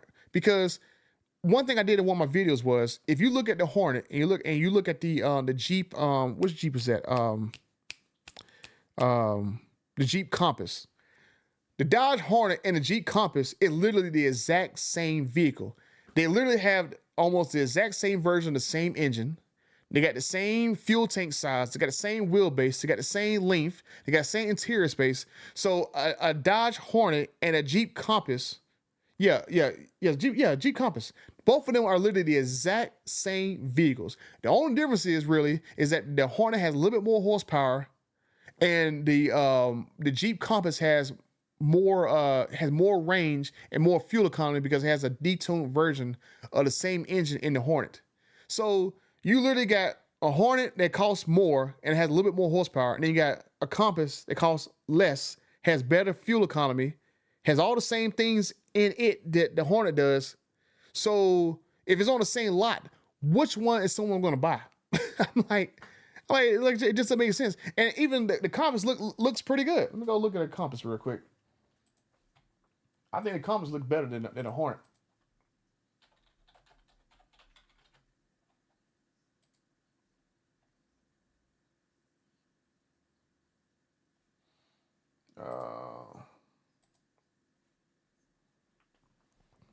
Yeah. Jeep Compass hell, honestly, Jeep Compass look better than the Hornet. So I'm going like, nah. Let me go put you over here. I'm looking at this daggone Compass. Let me go put myself on the screen. Yeah, I'm looking at the Compass, and the Compass looks pretty good, especially the off-road version right there. Oh, hold on, why am I not zooming in? Okay, here we go. I mean, shoot, the little off-road version of it looks pretty good right there. So I'm going like, honestly, I think the Jeep Compass looks better than the Hornet. So why even have the Hornet when you already sell literally the exact same vehicle through Jeep? I was saying, it just doesn't make sense to me. So I'm going like, Stellantis' marketing strategy just does not make sense.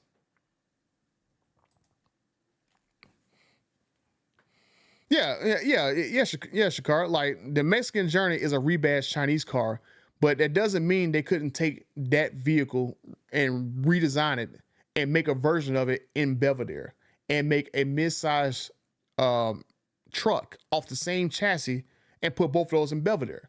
Cause they've had it before in the past where you have an American version of a car and you have a European version of a car, and they don't look exactly the same, right? So it's not like they couldn't do that.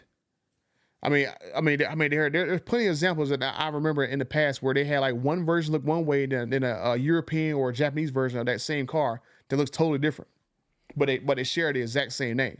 So I understand that the Mexican Journey is a rebadged Chinese car, just like the new Dodge Attitude is a redesigned Chinese car, but that doesn't mean they couldn't build it in America. They changed it up again. On the note of the Compass, it was a mistake to sell the 4xe in the States, especially when the hybrid system is on the Hornet and the Tenale. Yeah, do they even sell the Compass 4xe here? I think they only sell the Compass 4xe in Europe. Because I don't even remember on the configurator for Jeep. Yeah, I don't remember the configurator for Jeep that you can even spec a 4xe Compass here anymore. I think that's like a European only thing. Let me go look, because I haven't really looked at a Compass in a while. Vehicles. Okay, yeah, 4xe. Yeah, the only 4xes you can get here in America is the Wrangler 4xe, the Grand Cherokee 4xe, and the Wagoneer S, which I don't know why it's even the 4xe section anyway. But yeah, that's like a European only thing. But like, The problem with the Hornet is the price. If it was cheap, it would sell like crazy. That's how Nissan has continued to sell complete garbage over the years, is because they are dirt cheap. Yeah, I mean that's probably, you're probably right. N305, shoot. But I mean, it's just the thing with the Hornet is, are they actually going to be able to sell it cheaper than Nissan, for example? Because they put so much tech in that Hornet.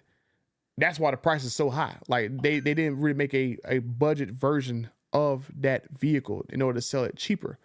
So I would say there's a lot of things that Stellantis could have done, and just sticking with the main topic of this live stream. Now that Trump is here and he's gonna basically start doing all these tariffs and stuff to these companies who are taking away jobs, it's going to be very interesting to see what these companies do in response to those tariffs. Are they going to actually start moving these things back into RAM? I'm not back into RAM, but back to the United States, or are they going to be forced to they're going to drop trims here or drop vehicles over here because of the tariffs? It's going to make the vehicles way too expensive.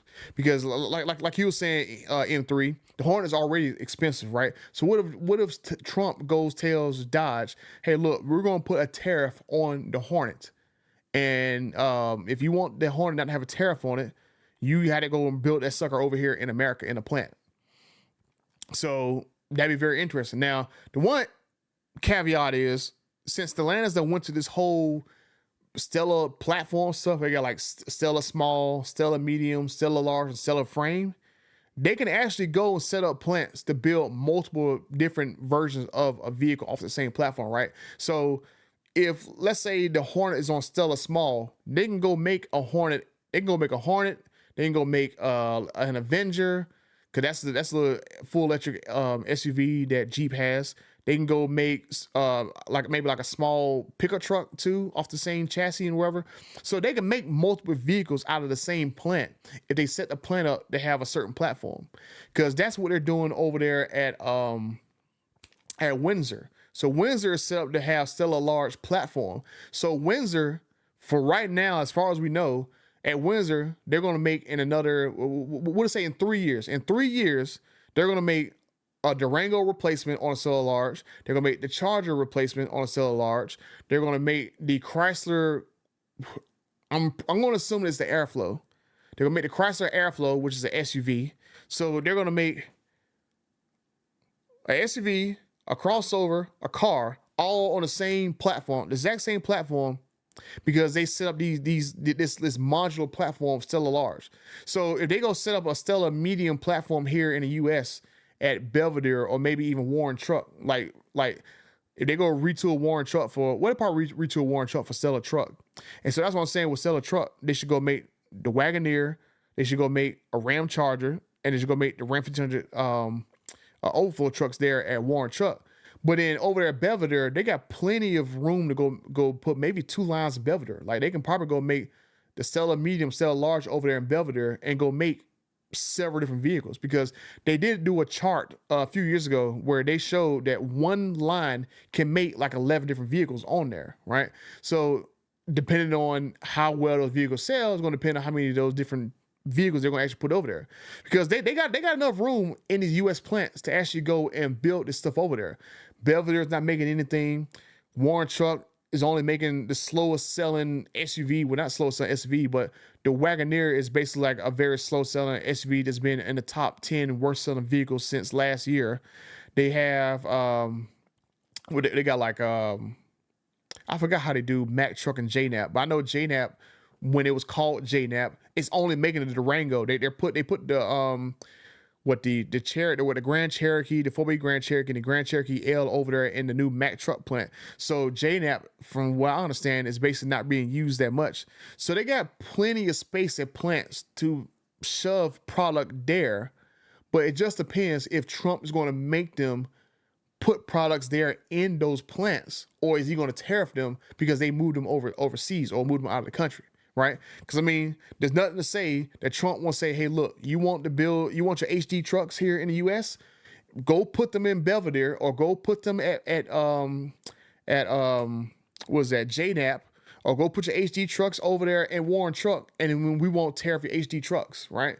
What if they say, what they say, well, your Jeep Cherokee, the regular Jeep Cherokee that you make it down in Mexico, if you don't want that Jeep Cherokee to be tariffed, go make that sucker over there in Belvedere, underpin a mid-size truck with the Jeep Cherokee, and go make them suckers over there in Belvedere. Because honestly, they can go and do seller medium at Belvedere.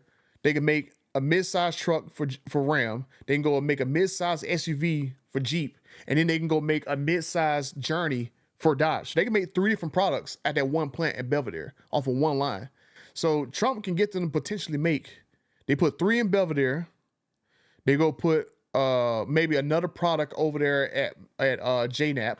Because I don't really remember all the names that they done changed, JNAP and Mac and all that crap. I know they changed the names around, but I know JNAP was the old name for the plant right beside the Mac plant where they make the Grand Cherokee. I'm gonna ask my UAW buddy, how do they classify those 2 plants right there beside each other? And then let's see, at Warren Truck, they can go and actually do overflow for the Ram trucks over there. They can make them well, honestly, I think that Stellantis should honestly go make a SUV Ram Charger there at Warren Truck. So potentially they can get Stellantis to put 6 models back in the US at those 3 plants: Belvedere, Warren Truck, and JNAP. So they got 3 plants they can put 6 models in, and they can make 3 models like legit just at Belvedere alone: a mid-size pickup truck, a mid-size SUV for Jeep, and a mid-size SUV for Dodge. So I think that would be pretty cool if Trump basically went to them and told them like, hey, look, you make this stuff over there, and then we'll let you not have tariffs on your stuff.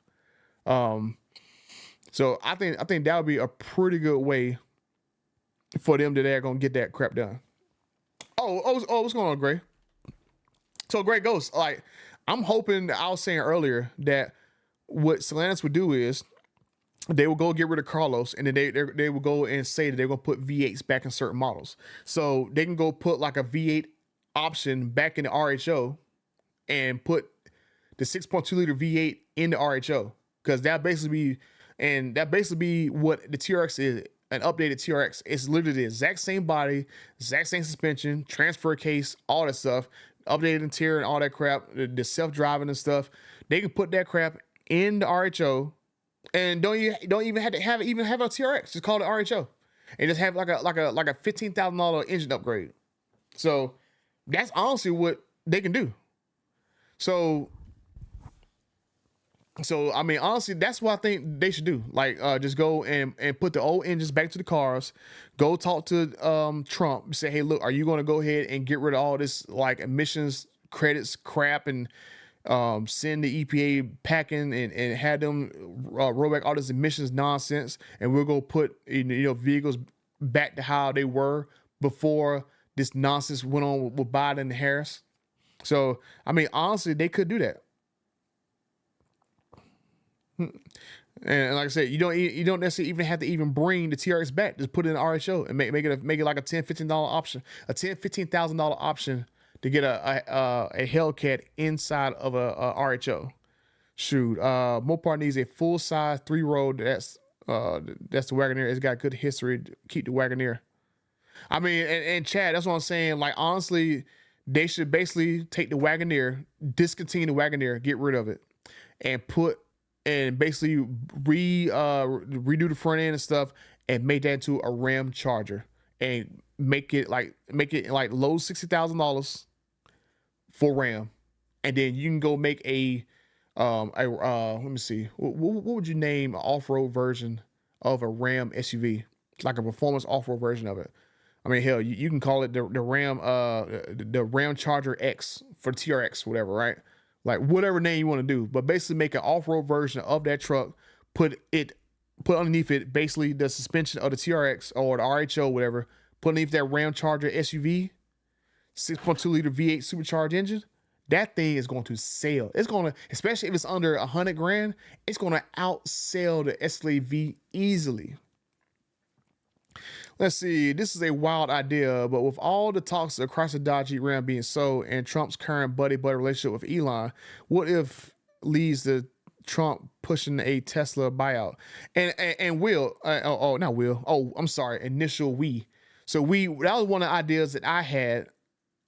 I said in the video, I think that before FCA went to approach Peugeot to go form Stellantis, FCA should approach Tesla in order to have a merger with Tesla, or basically have like a, not exactly really a merger, but they could have had like an agreement with Tesla to go develop EVs with them, because that's like the same thing as like what Toyota and BMW get into a partnership to make like the new Supra and that little small little BMW little Z, whatever that little smaller BMW car is, right? Get into an agreement like that where Tesla will share the technology to help develop the EV systems for the EVs or a hybrid system, right? Go get into a partnership, and that could have grew both companies, because Tesla wouldn't be able to get money out of every EV that Stellantis Stellantis wouldn't even exist. Let's say FCA existed. They would have got money out of every single EV the FCA sold from them developing the EV system. Because Tesla, it would have made more sense to me, especially they wanted to go and try to get ahead of emission stuff. And hell, there's nothing to say that with them getting into a partnership with Tesla, or just basically just do a merger with Tesla, that Elon Musk could have had like some kind of cool idea to revolutionize the Hellcat engine. Like that would have been pretty cool. Like he could have went and made like a hybrid system that works with a Hellcat engine, and that thing would just be buttery smooth. Like, oh man, that would have been awesome. But like, but mad, no bad. My main thing is the reason why the issues have gotten so bad with Stellantis is because Carlos Tavares made those decisions to cost cut. That's how he was going to pay for all this EV nonsense. He was going to basically lay off workers. He was going to cost cut by getting cheap suppliers. And that's how he was going to basically fix that gap. Because he kept saying that EVs cost 30% more to actually produce compared to the gasoline versions. So the only other ways he can do it is he got to cut workers, he got to cut supplier costs, and then that's how he increases margins per vehicle. So ever since Stellantis took power, every single vehicle on Stellantis got worse. I don't think there's not a single vehicle underneath Stellantis that got better under Stellantis' tenure. Every single vehicle got worse. No one can tell me that the early challenging Chargers from a few years ago are better in quality than the ones we got now. Those 2023 Challengers are just plagued with issues. The Demon 170s are plagued with issues. Like even the crate engines are plagued with issues. Like I don't remember not one single issue with the 2018 Demons that was like so aberrantly crazy that it was just so many issues with the 2018 Demons, right? The 2018 Demons, the only thing I remember with those vehicles were that the rear diff was cracking. That's really the only thing I remember with those 2018 cars. Other than that, I don't remember any 2018 Demons blowing up on the drag strip. Only time I remember those things happening where the 2018 cars were blowing up was because someone was adding power to it, or somebody didn't have the right mixture of race gas in the car, and the engine might have blew, whatever, right? But other than that, the only other thing I remember was just that the rear diff was cracking, and that's why they come up with a diff brace. Other than that, no one can really tell me what all issues was with the 2018 Demon. The 2023 Demon, for example, there's like a laundry list of issues with that car. And I'm like, that's the difference between FCA building a car and that difference between Stellantis building a car. Because 2023 Demon 170, you got Dodge admitting back in 2022 that they were blowing engines. You got engines who are losing harmonic balances, flying off. Harmonic balances that's tearing into the actual cranks and stuff. Well, not the crank, but the actual, I guess water cover, water cover or whatever. You got spark plugs is gapped improperly. You got spark plugs that's stripped inside of the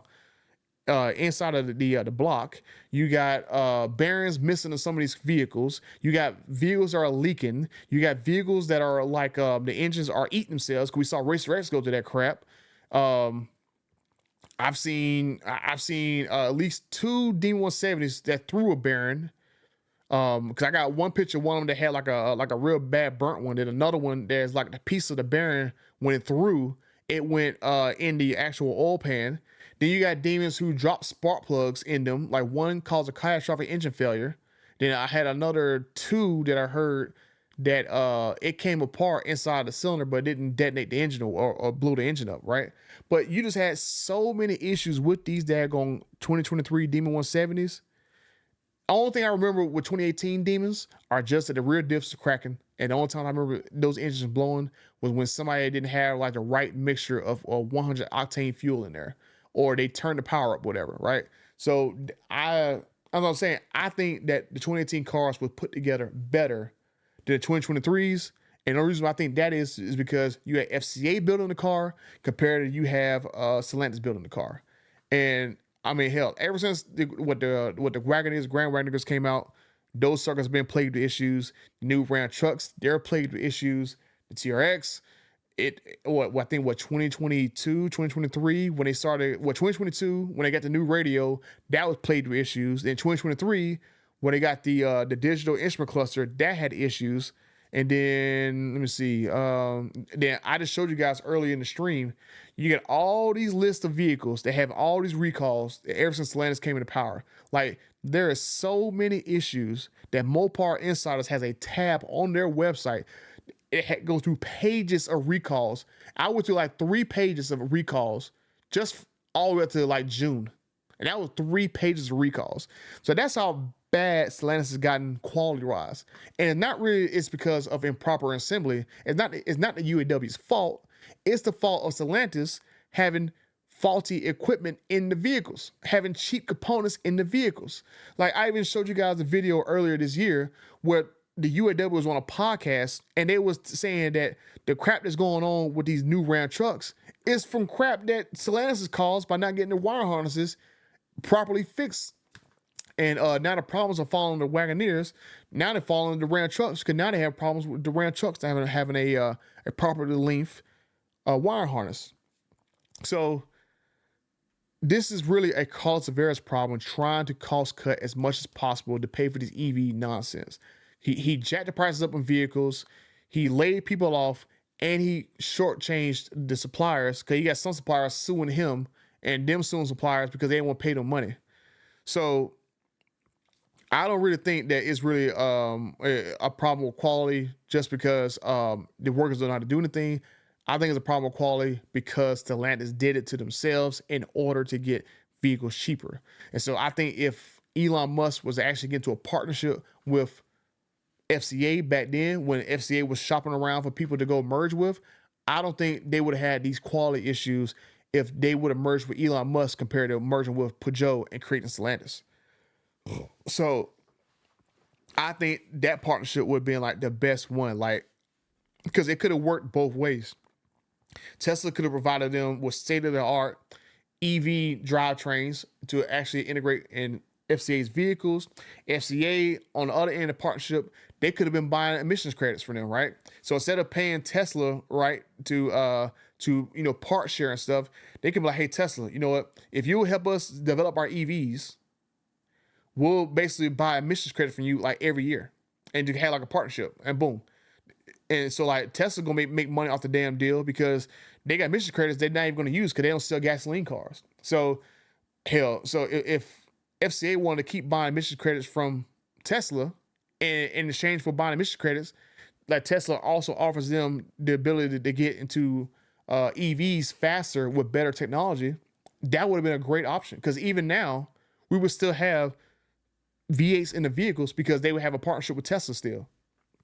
And you never know. We could have literally had an all-wheel drive hybrid Demon 170 like right now. Like just imagine if we had if Elon Musk had his hands on like a Demon 170, he put a hybrid system there with all-wheel drive. An all-wheel drive Demon 170 that has like maybe, I don't know, 1,400 horsepower, all-wheel drive Demon 170. Could you imagine how fast that daggone car would be? Oh man. Like that would be insane. An all-wheel drive Demon 170. Like you wouldn't have to worry about the weight transfer crap. So you basically had like an E-Ray Demon 170. That would be awesome. That would be awesome. But Yeah, I just think that like that's something that should have happened. Like would have, could have, should have. I got a lot of great ideas. Like if I was on a team for a company, I think that I could make some very good products that people want to buy. Because I got a very good taste for vehicles. I've always had a very good taste for vehicles, but ideas I have in my head about vehicles that should have came out. Oh man, that's what I'm saying. Like I just hope that with Trump being elected, that he's going to basically roll back the EPA nonsense, and then once that crap happens, they're going to be able to go put V8s back in the cars. They ain't got to go put V8s through the entire lineup. But as long as they got like maybe a trim or two, they got a V8 option in there. I think that will work out for them pretty well. Just like with the new Charger, if they go put like a 392 in the new Charger, I think that would sell. And then at the high end, go put a Redeye engine in a Charger, and boom, it had two trims, and well, really three trims: an inline six trim, a 392 trim, and a Redeye trim. Be done with it. That's it. That's all you need. And I think the Charger would sell. The RHO, you have your inline six RHO trim, and then boom, $10-15 more, you get you a we'll put a Redeye engine inside the RHO. And I'm saying with me, I will have Stellantis, but hey, look, the Redeye engine. Go ahead and have the Redeye engine, outfit that sucker with the E85 system from the D170 engine, and that way that 800 horsepower Redeye engine can go up to 900 horsepower without having all that extra stuff in the D170 engine. So you better crank out 900 horsepower on E85 in a Redeye engine, like safely. And like I said, you could just imagine how you had a 900 horsepower RHO, a 900 horsepower Charger Daytona, a 900 horsepower, let's say Grand Wagoneer, a 900 horsepower Grand Cherokee. So basically bring the track halt back. Like they can literally revamp their entire lineup if they just take the Redeye engine, put E85 in there, because they got the technology from the regular D170 engine. Put the E85 rail on that crap, put the tuning into the software, and they can literally go and have like many demons, many demons all over the place, right? You can put that sucker into the Durango, have a 900 horsepower Durango, put that sucker into the track halt, have a 900 horsepower track halt, bring track halt back, a 900 horsepower Grand Wagoneer to go take on the Escalade V, a 900 horsepower freaking RHO that go take on the Raptor R. Like they can literally go and just destroy the entire market if they put a Redeye engine in those vehicles and put the E85 in there. And the E85 is going to basically, from my understanding, is E85 is going to count less against their emissions credits, and boom, they're good. Like they can literally go take over the market and they go do that crap. Could you imagine it? They can go from worst to first real fast in a hurry, because you have just so much excitement back into that brand, especially if like Tim Knissis was the CEO again. Like imagine he comes back and say like imagine if Tim Knissis comes back, he does a press conference. Like he'll go on like YouTube and live stream it, and he'll say, guys, when I was here the first time and I was only the head of Dodge, I was all on team Hellcat everything. But now, you know what? Now everything has changed and I'm a new man, and now I got control of everything. So Hellcat everything is dead. But what we're going to do is we're going to Redeye everything. We're going to Redeye everything. I'm going to basically put all the technology from D170 into the Redeye engine, and we're going to Redeye everything. Because the Redeye was a demon-possessed Hellcat, and I'm going to make this brand, Stellantis, a demon-possessed brand to bring back the excitement and enthusiasm back to this brand. And the first vehicle we're going to come out with that has a Redeye engine that has like almost 900 horsepower in there, we're going to bring back a RHO possessed. Well, hell, you can literally call it a Redeye. You can call a RHO Redeye. Bam, done. And put an E85 version of the Redeye engine in there. Crap. You can have a Ram RHO Redeye. You can have a Charger Daytona Redeye. You can have a Grand Wagoneer Redeye. You can have a Grand Cherokee Redeye. A Dodge Durango Redeye. Like, could you imagine that really happened? Like, that would be insane. Tim Knissis come back and say, I'm going to Redeye everything that can fit a V8 engine in there, we're going to red eye the heck out of it. But I don't know about a Redeye Pacifica. I don't know about that, Brian. I don't know about a Redeye Pacifica. Now, it would be interesting if they put like an inline 6 into a Pacifica. That'd be interesting. Oh, hey, you know what? You know what, Ghost? That's exactly right. A Redeye Hellcat option RHO. Boom. Boom. Dude, that's perfect right there. Like, hold on. Can I pin that? Let me pin that. I like that. Pin message. There you go. A Redeye Hellcat option RHO. Boom, that's perfect. Like, that's definitely the title of a video I'm gonna do. Like, what if Technicians came back and red-eyed everything? RHO, Redeye Hellcat option. Dude, that is perfect. That is like, you literally gave me a video title right there. I'm telling you, I'm gonna make that video too. I'm gonna make that video. Bro, you know, bro, you be knowing what you're talking about, but you know, when it comes to the UAW, we lost hella jobs under Trump also. Trump ain't saved it. Hold on. Now, Josh. Now, you lost jobs under Trump because in the second half of his presidency, he had a pandemic. So, and then it came out on the news that these manufacturing jobs that they lost, that they lied that you lost so many jobs, right? So, the main thing I'm gonna say with this, over the last 4 years, all the people got laid off. Did that happen under the current president, or did that happen under Trump? And Trump has already came out and said that if these people try to go and take your jobs out of the country or overseas, he's going to tariff them until they move those jobs back here. And what did Biden and Harris do? Nothing. They let y'all guys get laid off, get fired. Hell, TK was in here just earlier talking about how another 1,000 people get laid off from Toledo and more people getting laid off from Shap. So I'm just saying, you guys got laid off like crap within the last year. Trump literally went to a rally, said literally one time that he's going to tariff companies who move jobs out of the country. And you already got news articles about John Deere talking about they're not going to move a tractor out of the country because they don't want to get tariffed. So John Deere already did that crap. And then TK reported on the video that they was building these big, massive EV plants in Mexico. And then once they thought that once Trump said that crap, they stopped building them. And even Trump went on Joe Rogan and said that a friend of his who builds these massive plants, he even said that they stopped building the plants down there in Mexico because they fear that Trump was going to become president and they're going to spend all this extra money in these vehicles coming back into the U.S. But I mean, we'll see, Josh, because I mean, honestly, someone can say something and don't do jack. But I think one of the problems is that the UAW president, Shawn Fain, put his foot in his mouth and try to go out his way to try to embarrass Trump. Oh, Trump is a scab, blah, blah, blah, all this nonsense. Trump could basically just say bump the UAW because their president kept running his mouth. So I'm just going to say that we will see. He already said he was going to tariff these damn companies because he already had got into it with John Deere, and John Deere said they're not going to move those tractors out of the country. So as far as UAW goes, we will see because UAW did kind of piss him off. And I'm not saying that's about, that was y'all guys' fault. That's just the CEO's fault or the UAW president's fault running his damn mouth rather than trying to make sure you guys kept y'all jobs. Because I was going like the whole time going like, dude, shut up.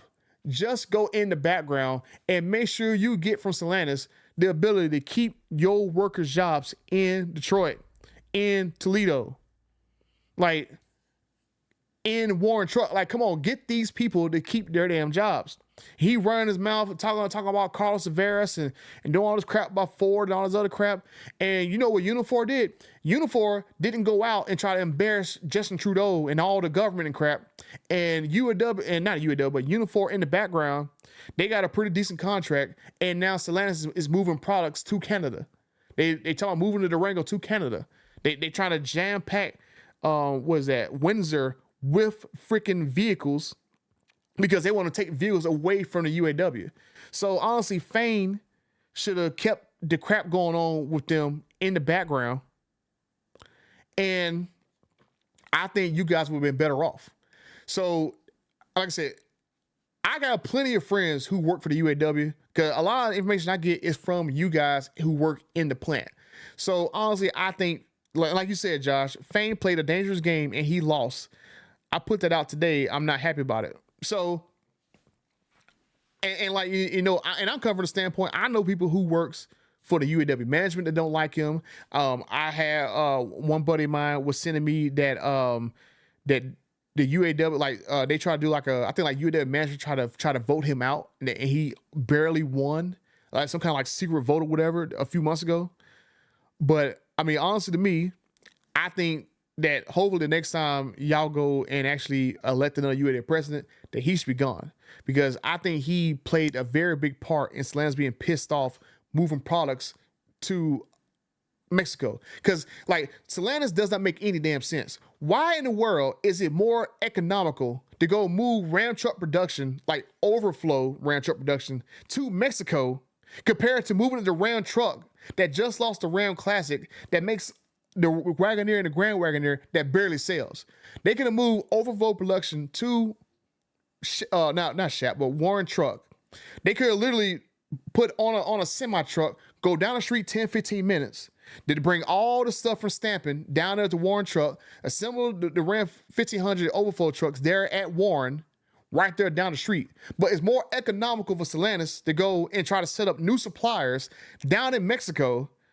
They had to go ship them in wire harnesses, panels, engines, and all the like well, the engines are already down there, but like it's cheaper for them to go ship all the stuff down to Mexico compared to having it right down the street from the plant that already makes all the other trucks. Like, does that make any sense? But I think that happened because Fane pissed off Stellantis, and Stellantis like, you know what? We're going to show you guys a lesson. We're going to move as much stuff away from you guys as possible that we can do legally. And so that's the thing that kind of pissed me off. That was going to be the next video I was going to make, was about the whole overflow crap, because it doesn't make any sense to go move it to another country instead of right down the street 15 minutes away and underutilize a plant. Because that's why I'm hoping that Sean Fane would they're gonna put his head down, go call Trump, like, hey, dude, we need help against Stellantis because they're moving products out of the country and crap's not going right. Because, and I don't know if you was here earlier, Josh, when I was saying, like, I hope that Trump basically goes and threatens Stellantis. Like, look, if you don't move these products back to the U.S., I'm going to tariff the Hornet, I'm going to tariff the Tonale, I'm going to tariff the Compass, I'm going to tariff the HD trucks, I'm going to tariff the Chargers, I'm going to tariff the Pacificas, I'm going to tariff all that crap if you don't put these products back in these plants. Like, and I was saying earlier, like I said, I don't know if you was here or not, but like I was saying earlier, at Belvedere, they can go, he can be like, hey, look, move the Compass back to Belvedere and go and maybe, let's say, set up a mid-sized truck off the same platform as the Compass, and that way they can satisfy a mid-sized SUV for Jeep, a mid-sized truck for Ram, and then maybe bring back another version of the Journey and put that in Dodge. You can have like maybe 3 products in Belvedere. They can go over to Warren truck, and I was saying that they can go and Warren truck, retool that truck for a stellar frame platform, make the overflow Ram 1500 trucks, go make the Wagoneer, the Grand Wagoneer over there, and then probably go and like set up a new full-size SUV like the Ram Charger, bring that back to Ram, so you have like 6 models you can put in those 2 plants. And then like I need to talk to my buddy, because I can't remember how you guys do the whole JNAP and all this other crap, but I know what JNAP makes, just the Durango, right?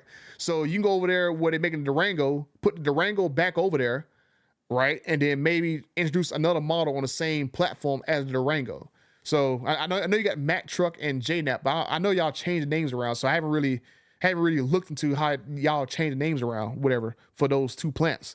But they could potentially make Stellantis, what Trump can hopefully, in a perfect world, make Stellantis make 8 products in like those 3 plants. So I'm just hoping that happens, because the way Stellantis is trying to screw you guys out of products, they intentionally doing that crap because Fane pissed them off. So that's my belief, just from talking to people within the UAW management well, I did talk to somebody that was from Stellantis, and it was like, yeah, they kind of butthurt over Fane just running his mouth to the public and stuff, trying to make it look back. So that's what I'm hoping that is the case. I'm hoping that Trump will go. Well, I'm hoping that Fame has to go to Trump, like, look, we need your help for this crap. And then Trump goes and basically sticks his foot into Stellantis, that he's going to tariff all this crap they bring into the country. Because they got a lot of vehicles that you can tariff here. Like, you just go through the brands, the Charger. Because, I mean, hell, the really only thing they make from Dodge in the U.S. is the Durango. So the Charger, they can tariff. The Hornet, they can tariff. Let's go to Jeep. Did they make the Compass here? Or did they make the Compass in Mexico? I can't remember where they made the Compass at. But okay, JDAP makes the Durango and Grand Cherokee. Warren also just makes the Wagoneer products, and Mac makes the Grand Cherokee and the Grand Cherokee L. Okay. So what? JDAP makes the Durango and the Grand Cherokee. So I'm assuming. Oh yeah, because I remember what one version makes like the Grand Cherokee 4xe version, and the other plant just makes the regular Grand Cherokee and the Grand Cherokee L. Is that what it is, Matt? That JDAP makes the Grand Cherokee 4xe version or something like that? Okay, Compass in Mexico. Yeah, I didn't remember exactly where it got made at, but yeah, he can go tariff the Compass. He can go tariff. Yeah, I think most of Jeep's other stuff is made in America. Yeah, but he can go tariff the Compass. He can go tariff. Let's see, is anything else to go tariff? Oh yeah, they got a new Jeep they're gonna put up there in what was the old Challenger and Charger plant? Brampton. Yeah, he can go tariff the new Jeep come out of Brampton too. He can tariff like Alfa Romeo, all Alfa Romeo crap, the Tonale, and all that crap. He can go tariff Maserati stuff. He can go tariff all that crap. Like, he can really put the screws to Stellantis and put them out of business. Oh yeah, 2500, 3500. Yeah, all the HD trucks. Oh yeah, the Pro Master. He can tariff all that crap. He can really put the screws to Stellantis and cripple their U.S. business, because they only really make a handful of models here in the U.S. Right? I mean, I know off the top of my head what the Wrangler, the Gladiator, the Cherokee, the Grand Cherokee, the Grand Cherokee L, the Durango, Ram 1500, the Rev, the Grand Wagoneer, the Wagoneer, and then what's that? The Ram Charter coming. So about 10 models out of 30. So he can really, really, really, really screw Stellantis. Like if Stellantis try to come with this nonsense to him, he can tariff literally their entire U.S. business except for like 10 models, and that's it. Like, Stellantis would be screwed, and they need the U.S. market in order to survive. So like I said, Josh, I hope that he goes and does that crap. I hope he does, because one thing too is, right, the beautiful thing about Trump this time, he doesn't have to worry about getting reelected. So if he go piss off a bunch of people, it's not like it's gonna cost him an election, because he's in his second term. So he can basically go balls to the wall and go do stuff. And compared to, like, let's say Kamala was in office and she'd be scared that she piss off everybody and stuff and might not get her reelected and stuff. So that's one saving grace I have for Trump, that he could go do stuff and don't give a damn if it costs him election, because he's not gonna get reelected again, right? He's one and done, or two and done. Oh, what's up, Rob? But yeah, I'm just hoping that is the case. Like, I'm hoping like one of the first thing he does is go in and mess with the EPA. Like, hopefully he gets Elon in, and Elon goes and do all this cleanup and crap. They go and just gut the EPA, where all thing they do is go do like basic crap. Go gut them, go gut this emissions credit nonsense, and then y'all can go put V8s back in the cars. Go put the old V8s into the cars until Stellantis puts more money into actually revamping the V8s again, because they don't put billions upon billions of dollars into EVs. There's nothing stopping them now that this whole Trump announcement is that, oh yeah, we're going to invest blah, blah, blah, billions of dollars into like a new V8 or whatever, right? Just make one V8, one naturally aspirated V8, one turbocharged V8, and one hybrid V8. It's really one block, 3 variants, done. That's your whole lineup right there. And then just have Hurricanes and Pentastars for the lower end trims. That's it. And then until you get that new platform up and running, just take the Redeye engine, put the E85 crap on there, and then boom, there you go. And that way, if like let's say he go relax the EPA stuff, then E85 should take less emissions credits than a regular 800 horsepower Redeye engine. As a UAW member, I am scared of Elon. Well, I mean, I think the thing with Elon Musk is that as long as you're not trying to make his workforce go union, I don't see a way that he can legally dissolve a union, right? I mean, that'd be something where like you guys, y'all selves had to vote your own union out. Like I mean, there's like too many like local laws to protect the union, right? So there's no way I see Elon Musk having the ability to dissolve unions. Like, I mean, I can understand both standpoints. He doesn't want to have a union in his company because his company works how he wants it to work. But then on the same hand, too, you could be under a crappy government or crappy management, and you had to unionize in order to protect your rights. So I can see both sides in there. So I think as long as he doesn't try to go and mess around the UAW to basically reduce y'all size, I think that should be good. They have space to put another mid-sized truck on the line with the Gladiator. They don't make a lot of Gladiators. Yeah, I think the Gladiator is just kind of like an odd vehicle, right? It definitely fits a small niche that they don't have a lot of competition with, right? So, I was just saying if they go and make a mid-sized SUV, like they go, like let's say they try to make Stellantis move the Compass back from let's say not even the Compass. Let's say they move the regular Cherokee from Mexico to not Brampton to Belvedere.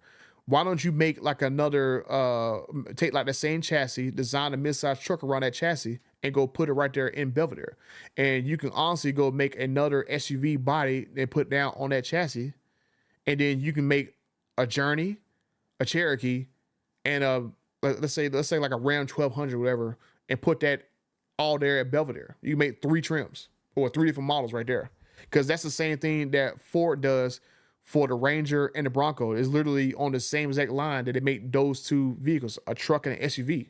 And since they got the Stella Large platform where they can make several different models off the same chassis, you can put Stella Medium over there in Brampton and make several different versions of a mid-sized truck or SUV, whatever. Or you even put a car there. Like, I mean, let's just say they maybe just put that they could put like let's say they put a version of the Attitude in Belvedere, a version of the let's say Attitude, Journey, Ram 1200, and then a Jeep Cherokee.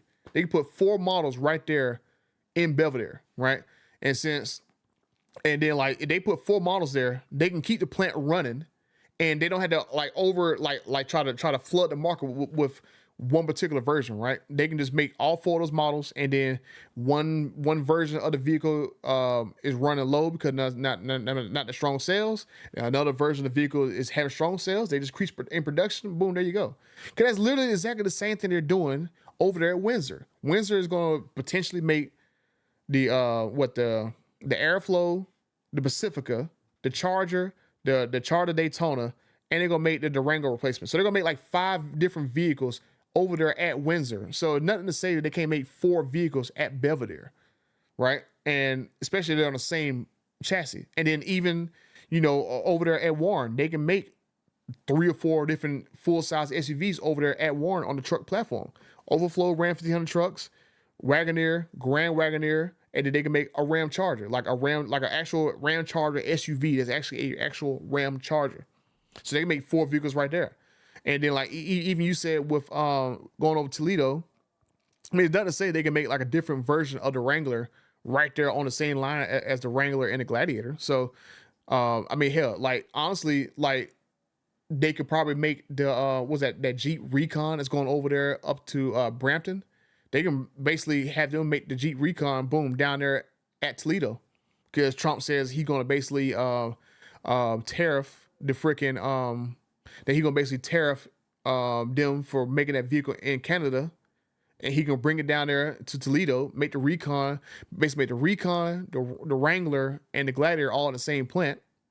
There you go. You got 3 vehicles in that plant. Like you can basically go and stack these plants up with multiple models, and then that's one big problem that some of these vehicles are facing, right? I mean, you got like some plants, like what was that Mack truck? They only really not Mack truck, but Mack only makes like the Grand Cherokee and the Grand Cherokee L, and then the sales for that freaking thing, drop, then that plant gonna get laid off. But if that plant was making multiple vehicles, one version of that vehicle might be selling less, but then they got another version of the vehicle that might jump up in sales. It might get popularity, whatever, right? So that's one thing I think is a cool model that Stellantis did, where they got multiple platforms. Well, they basically just scaled it down to like 4 platforms: Stellar Large, Stellar Truck, Stellar Medium, Stellar Small. And then they can put like 9 to different vehicles based off those platforms and just jam pack a plant full of product. And you can keep the workers working. One product is having slow sales, the other one, boom, still making good sales, boom, increase production in that car or that truck or that SUV. So if the Gladiator is not selling, how about bringing back a Dakota? And Gary, that's what I was saying with Belvedere. Belvedere, if they go stack Belvedere with the Stellar Medium platform, they can go make a regular Cherokee. They can make a Ram 1200, or you can call it a Ram 1200 a Dakota. So you can make a Cherokee, a Dakota, a Journey, and you can probably go make an Attitude off of the Stellar Medium platform. So you make potentially 4 models just in Belvedere alone, right? And so, I think that would be cool as crap. A Demon Wagoneer would be lit. And so, Jalen, that's why I was saying, it would be cool as crap, Jalen, if Tim Knissis came back and he says, instead of Hellcat and everything, we're going to Redeye everything. Because Redeye was basically like a demon-possessed Hellcat. That's basically what the Redeye was, a demon-possessed Hellcat. So what if he comes back and say that we're gonna put Redeye engines in all these vehicles? We're gonna put the E85 system on there, to where you put E85 in your car, you get more power, unlock the power on there, just like the Demon 170s. And we put that in a bunch of vehicles. The Grand Wagoneer, we put it in the Grand Cherokee to bring back the Trackhawk. We put it in the RHO, which I put in that poster there that said the Redeye Hellcat option Ram, so Ram RHO. And then you put it in like the Charger.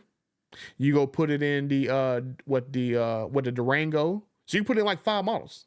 You got like 5 trims like that.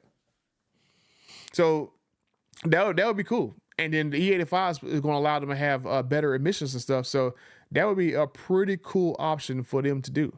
So that's what I'm going like, especially with Trump in office now, there's a lot of stuff that can happen. And then hopefully when TK was here earlier, he was saying that Carlos Tavares, he's going to be gone by January.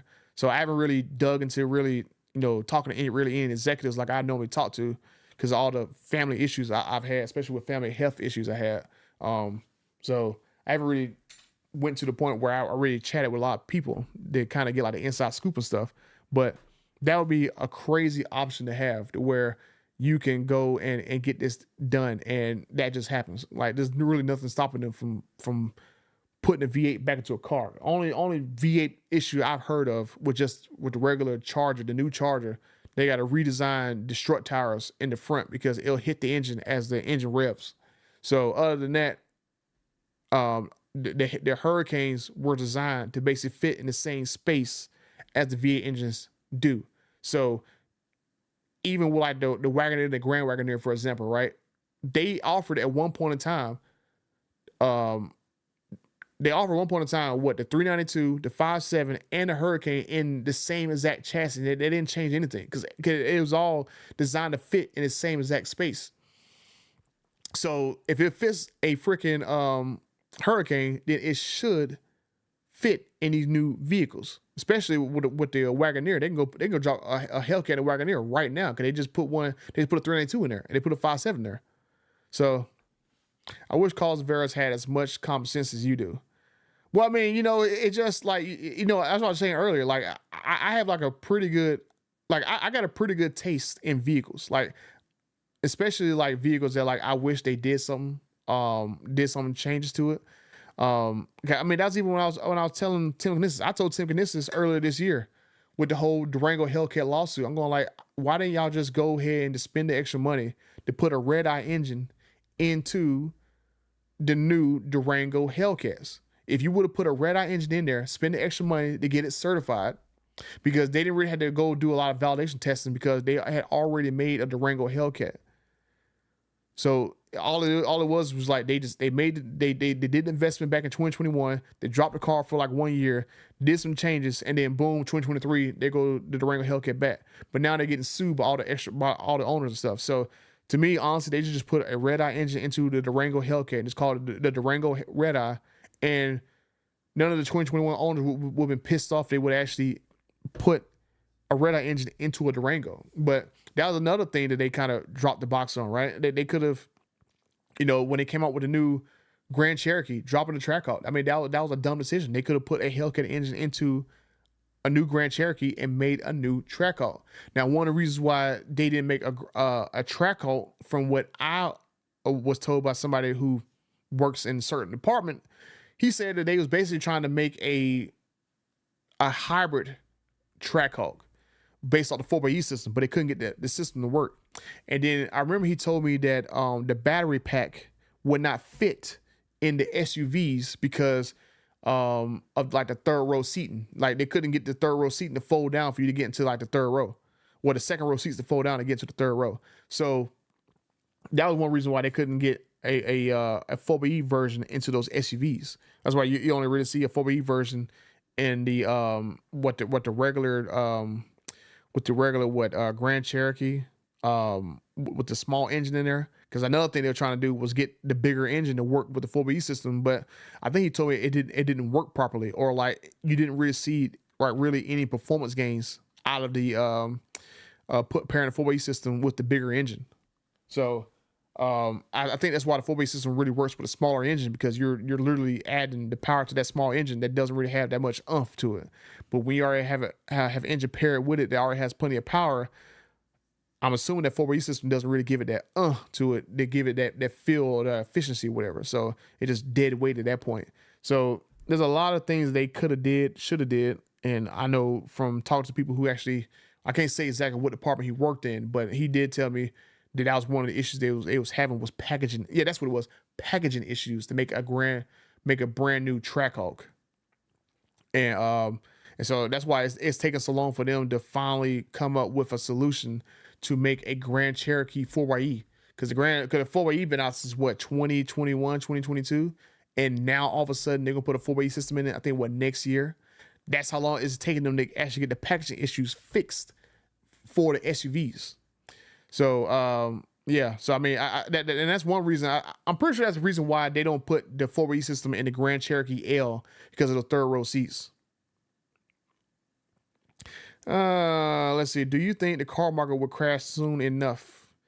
I don't think the car market is going to crash, because I'm going to assume that the Fed is going to basically maybe drop another percentage point for the loans. So people are going to be able to afford more car for the money.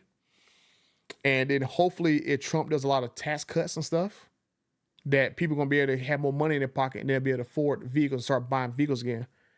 Because hell, like, I mean, shoot, hell, I think under Trump, shoot, I bought like 3 or 4 vehicles under Trump, like it was nothing. like hell. Yeah, I got my Hellcat. Yeah, I got my Hellcat, my Focus, my Hellcat, my Focus, my F-250, my what was the other one I had? My Sprinter van.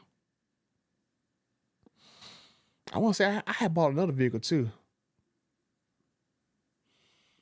What's the other vehicle? I could have sworn I bought another vehicle during that time. So what would I say? I bought 4 vehicles under Trump that were really easy to buy because of the interest rates and all that crap, and because it was easy to get loans back then. And then under this particular presidency, I only really bought I only bought my TRX, the Z06, and the Demon 170.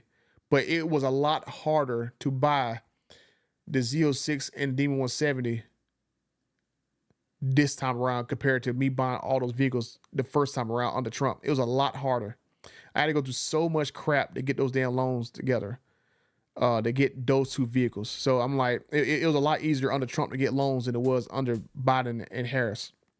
And like the TRX was a lot easier because they wasn't really in office long enough to actually affect crap. Like stuff didn't really jump off until after 2022, something like that. So like 2 years ago, stuff really started getting bad. But when I got my TRX back in 2021, it wasn't really that bad. It was still easy to get a loan. But once those two got their claws and started spending all that daggone money, oh, that loan for the D170 and the Z06, that crap took a while. Like I literally had to have Dodge hold the D170 for me in the background for like what they told me in January they're gonna give me a car. And then I had the car held until for like 3 months to finally get the loan. It took me 3 months to get the loan for D170. And at that particular time, I didn't even have another car. I didn't even have another car loan. That's how hard it was for me to get the daggone car. It took 3 months to get my D170 under Harris and Biden Harris. And then the Z06, it was like, luckily for me, because a little tricky. If you go buy cars around the same time, a lot of times they can't find out about the second loan because it hasn't been reported yet on your credit and stuff. So luckily for me, the Z06 came within a week, maybe 2 weeks of D170. I was able to get that loan. So it was like, whew. But if it would have came like a month apart, oh, I definitely would have got that Z06. But that's how I was able to kind of scramble both those things together. So even with the the Escalade V, and I'm trying to get next year, I got to come up with some some trickery to get the Escalade V. So that's what I'm going. Like, I'm probably going to go and ship off the Z06 or something like that for the Escalade V. I just have a TRX Camaro and a Honda LOL. I just would have had that type of money, but you're right about those loans. Yeah, I mean, you know, Josh, the main thing is I don't have the money like that either. But the extra money that I do have, I make off of making YouTube videos. So that's why, you know, between making YouTube videos and doing like spare jobs and stuff. So that was one thing I think about making a video too. Like if you guys want to get into like owning more vehicles or owning vehicles you couldn't normally afford, I could give everybody like tips and tricks on how to either start a YouTube channel or getting views and stuff. Or like, let's say for example, I know a website you can go on and you can go and offer your services for like a job and get paid like $100, $200, $300, $400 for like a job that might last you a couple hours.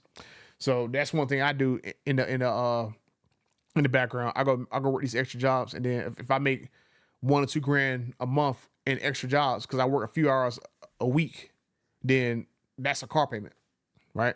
It's just the main thing I just hate that.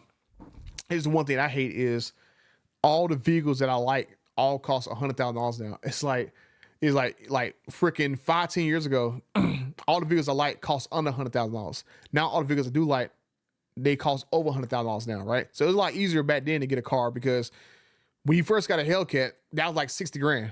And then when I got my Ford Fusion, that was like 30 something grand. So that's like 90 grand total. So I had those two cars at the same time. And then when I got my Super Duty, that was like 70, 80 grand for like a Platinum. And then when I got my my Sprinter van, that was like 50 grand. So all that was like in the 50 to 70, 80 grand mark. And then now all the cars all them cost over 100 grand, right? So the TRX, well, my TRX was like 80 grand. And then when it came to the D170 and the Z06, 170 grand. D170, well, let's say on paper it was 120 grand, but I didn't pay 120 grand for my D170.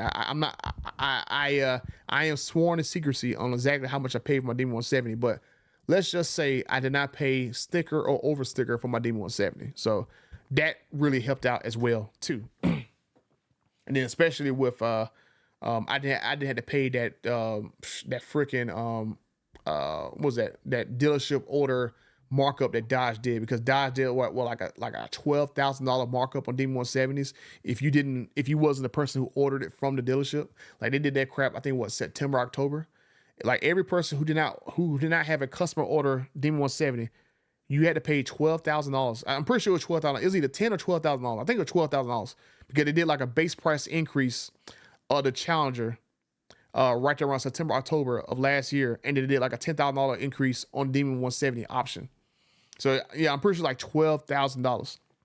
But lucky for me, Dodge put my name on the order, so I got exempt for paying the extra 12 grand. So that's another 12 grand I didn't have to pay on top of the car, and then I didn't have to pay a markup from a dealership.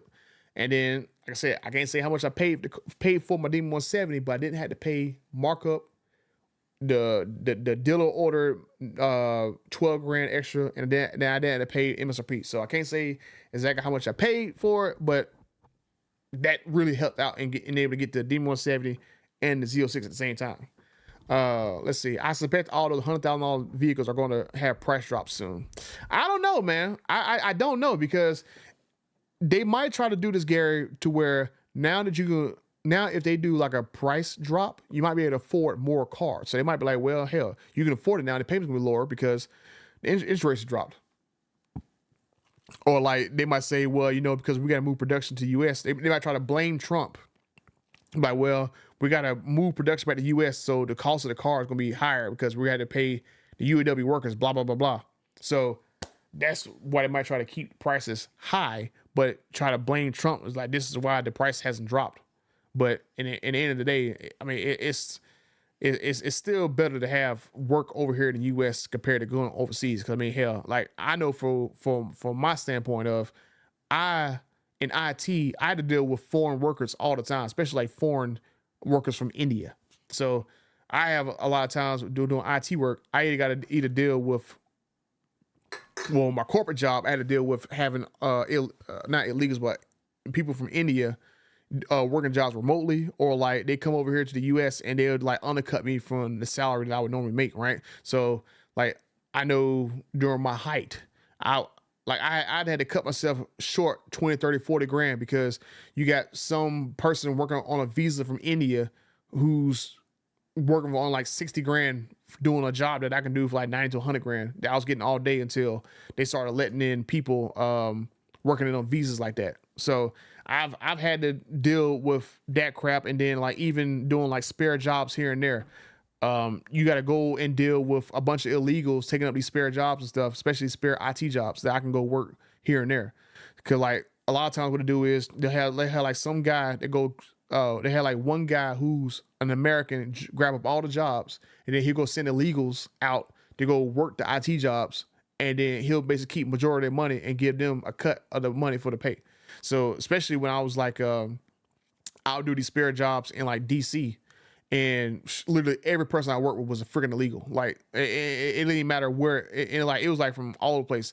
It was like I know it was a dude from Africa, like two guys from Africa, one guy from like Venezuela or something like that. Another guy, South America, whatever. But I've done that where I've had to be paired with people who were illegals and stuff doing IT jobs that was illegals. So like the dude I'm talking to on the phone who set up the daggone job, he's like an American dude, and the next I know, I got somebody in front of me that doesn't sound like the guy I talked to earlier. So that crap happens all the time. I see that crap all the time. Oh man, just don't buy until the price drops. But Ghost, I don't think the price is going to drop. I think the price is going to stay high. I think they're going to do that crap because they're going to try to blame Trump for their high costs, and then that way they can keep their profits up. Oh, at least I at least want the 5.7 back. I mean, it's a good possibility it can come back. 'Cause, I mean, I know that engine has the least amount of EPA fines that Stellantis gets, so that's what I'm hoping with Trump, and he basically tries to put the daggone hammer down to Stellantis and be like, look, if you don't, stop all this daggone nonsense moving jobs out of the country, we're going to tariff your products. And hopefully with this new CEO that has been acknowledged that they are looking for Stellantis, hopefully that new CEO will actually put V8s back in vehicles when he sees that their sales are not going to recover, because they had in quarter two, they lost 42% of sales. And I think in quarter three, they lost another 20% in sales. Like sales are down 20% from the year before. So I don't see their sales going back up anytime soon until they bring excitement back into the brand. And the only way to bring excitement back to the brand is either hire a CEO with the cachet of Tim Kuniskis, or to put a V8 back into the car. And so a 5.7 would be a very, very easy thing to bring back into the brand. So, oh, damn, it's like 7 o'clock. But yeah, I'm going to go ahead and get off here because I definitely need to get some videos out. Oh, yeah, I definitely get some videos out. I don't know why in the world, for the last little bit, now my videos have not gotten that much traction in there. So it's very odd to me that a lot of my videos haven't gotten a lot of traction, especially me covering a lot of stuff. But yeah, I definitely need to get a bunch of more videos out to go get my views back up and stuff. So I'm gonna go work on a video so I get done with this crap. Definitely gonna talk about Trump and Shap and stuff like that. Ghost, you gave me a pretty good idea of having the Redeye Hellcat option video. Definitely gonna do that crap. I still gotta do a video based on my my alarm system for my Demon 170 because I have the CompuStar stuff. Let's see. Yeah. Can you see that? Yeah. I don't know if you can see it. Yeah, because I got the CompuStar installed on my Demon 170. And then, yeah, so I got CompuStar and IGLA. And then I got, let's see, I got that crap. And then I got a video about my, I don't know if you guys noticed my brand new chair I got. So I got a brand new DX Racer chair. So I got a video coming about that chair. So I got a new sponsor who allowed me to get the chair. And then let me see what else I got. What else I got? Yeah, I still need to get up with TK and stuff. Because we can get this podcast started. Because definitely think it would be nice to have a podcast to help you guys to see me, TK, and the OC together doing stuff, and then bring on guests and stuff, and then give you guys like tips and stuff to make like extra money on doing jobs and stuff, because it ain't no fun. The subs can't have none. So I think that would be a pretty good idea. I got to help you guys make more damn money in order to, get into better vehicles. Cause that's what I like to do. Like, cause you guys watching me, I get paid and you do it for free. So why not me help you guys out and actually get more money in your pockets in order to get better quality vehicles? So I think that'd be a pretty good video to do about, jumping on this website I know about to go do like some IT jobs. And then, cause I'm gonna start another channel anyway that, cause I do IT stuff. And so I can start another channel and talk about how to do like simple IT stuff. And then you can go jump on this app and you can go and go and jump on these jobs. Cause some of these jobs are like 9 o'clock in the morning. It might be like 5 o'clock in the daytime, 6 o'clock in the daytime, whatever. So some of these jobs on weekends, some of these jobs on weekdays and stuff. So, and then like some of the jobs they pay like $50 an hour. Some jobs pay you $40 an hour. Some jobs pay you like $100 total to go do something for like an hour or two, get paid $100, whatever. So, you can go make like some quick, easy cash, and then boom, that's enough money to either save for a down payment or whatever, or you use that easy cash to go save to go mod your car, or use that money to go pay for extra car payment and stuff. So, a lot of good stuff. But yeah, I'm gonna go ahead and get out of here. Later, Josh, Ghost, Gary. I see you guys down there. So I'll holler at you guys later, and I'll see you tomorrow.